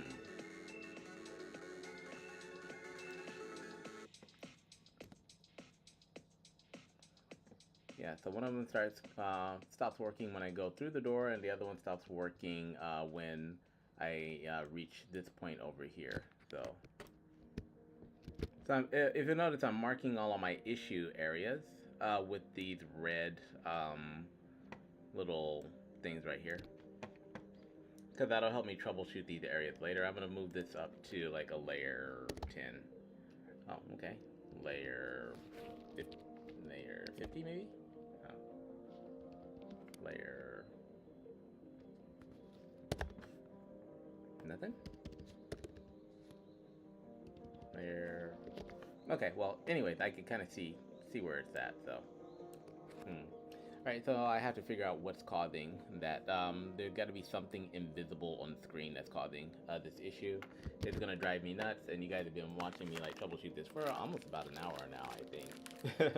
So I'm not gonna like torture you guys so much more with this. I feel like I'm kind of close to an answer, but I haven't found anything yet. So.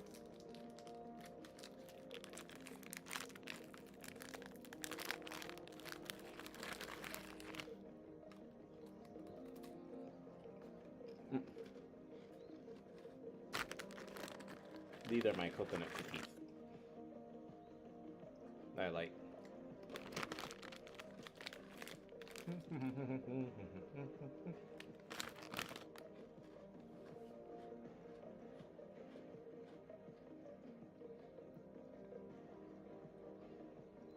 They're called like coconut sable or coconut sablé. Mm.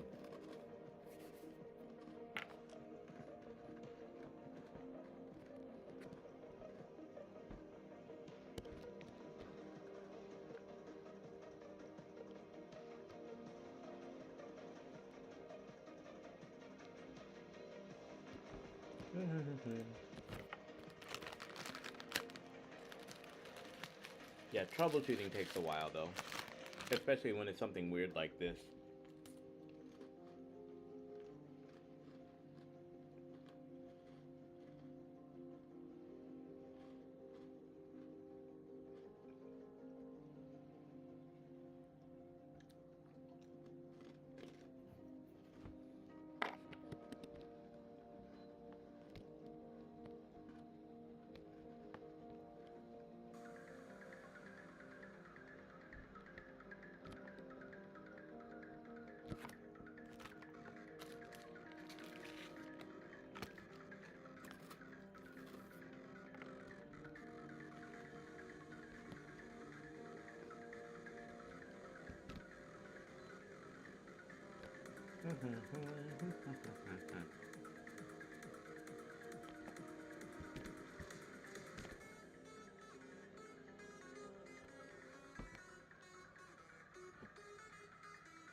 Oh, the music that you're listening to, by the way, is like temporary music, but it was made by one of the guys that worked with me on a game jam project. His name is Neonalig, and he's also on Twitch as well.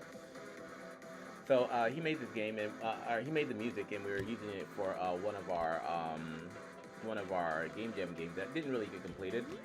So I wanted him to work with me on this game as well, but he's like kind of busy and working on other projects. So I'm just kind of temporarily using his music for now, and until I can like find like better music to replace it with, or like create some more of my own.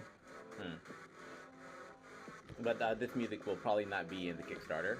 But if you like the beats and stuff like that, then feel free to like check out his channel. It's Neona Lake, so I'll drop that in the link before I take off. Right, so still good.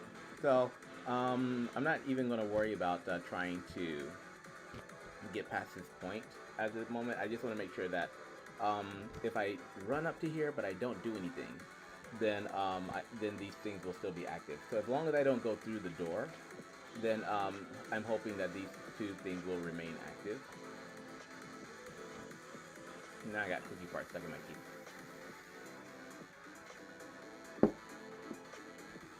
Okay, still active for now. Ouch. Oh, I just got sniped behind by a little skull. Okay, so I'm gonna have to troubleshoot that problem, but basically, until we go through the door, it looks like these two things are active, and then once we go through the door, then that appears to like create a problem somehow. All right, so I'm gonna go ahead and save this. But other than that, problem that we've been working on trying to solve for the past like hour or so, um, yeah, the basic level layout, the way that I want it as for functionality and like the ability to get from the start point to the end goal is has already been kind of achieved. So I'm gonna go ahead and turn the sky and stuff back on. I turned those off because I wanted to see if there was anything behind them. Sky. So I'll turn the sky back on and then the sky tint. All right. And so, I'll come back after I've kind of figured out what's going on with this door thing. Oh shit, maybe I should remove the door. All right, I just thought of that. So let me go to this door very quickly and try it one more time. All right, so let me click on this trigger door, turn this door off, and see if maybe the door is the cause of the problem.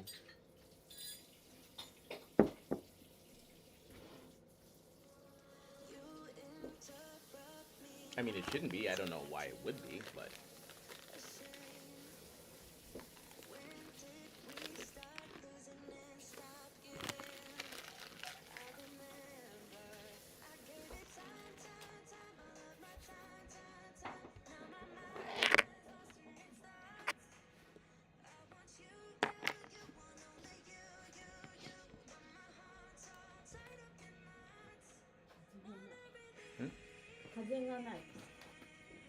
Hmm? She said that there's no wind.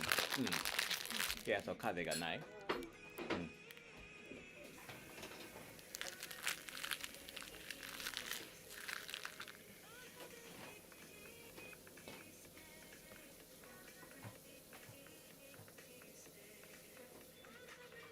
I don't know why this door would be causing a problem.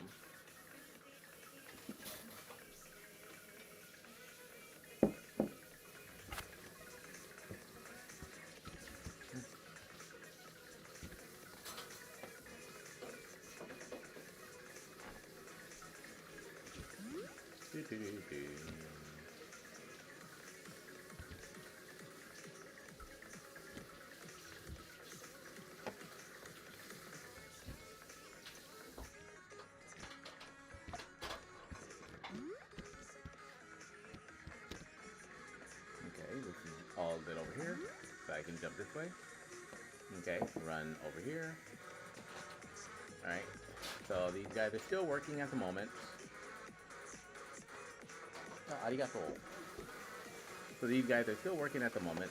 Alright, so now I'm going to try running through this area without the door.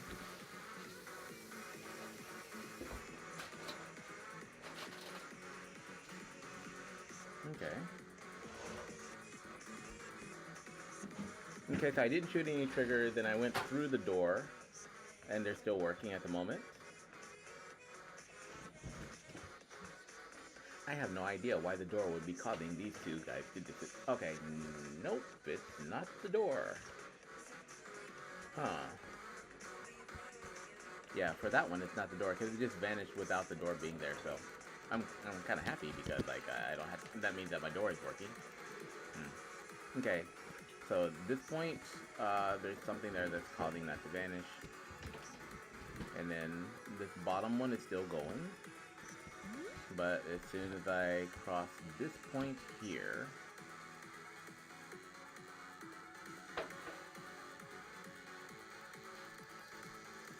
yeah, it vanishes. Wow, that is some crazy shiznit. Okay.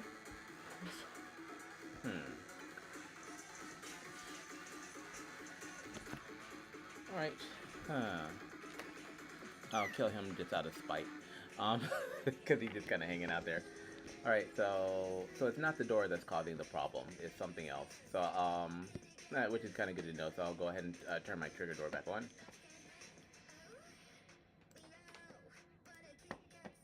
Okay.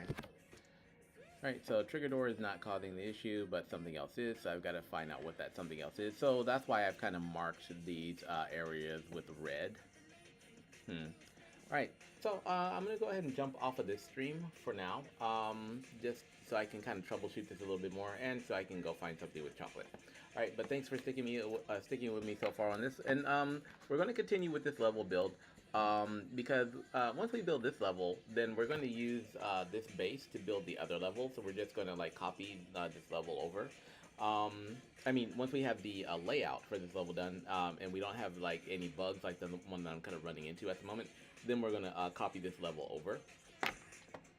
All right, and then after that, we'll start adding the graphics to it, right? Alright, so I'm going to jump off for now. Feel free to, like, well, don't feel free to, like, please stop by my, my, website and, check out the game that we're building. Stop by my, online store to check out the merchandise for these characters, which you can actually find, under CDULO, The Outer Rim. So I've already got merchandise selling for these characters, so yes, if you want to support the game, like, please stop and pick those up. Another way you can support me is by going over to my Patreon page. I've only got 2 patrons. I need to fix that. So, like, if you like what you see and you're interested in the story and the characters, I'm putting a lot of stuff on here that will be exclusive for patrons only, including like tutorials and like drawing tutorials and stuff like that to show how I'm making my games. So those are 2 ways that you can support me, and you can also like you know, if you just want to go play some games. On my website, you can like check out my you can actually check out my comics and my novels, which are the original source materials for this game that I'm building right now, and you can like play some of the other games or see some of the other games that I'm currently working on. Alright, so that's going to be it for now. I'm going to take a break, see if I can figure out why my platforms are vanishing without boring you guys to death, and then I'll come back once I have a solution or a workaround. Alright, so that's going to be it for this stream, and, you know, stay tuned, because I'll probably be back on later today. So I'll catch you guys later. Bye for now.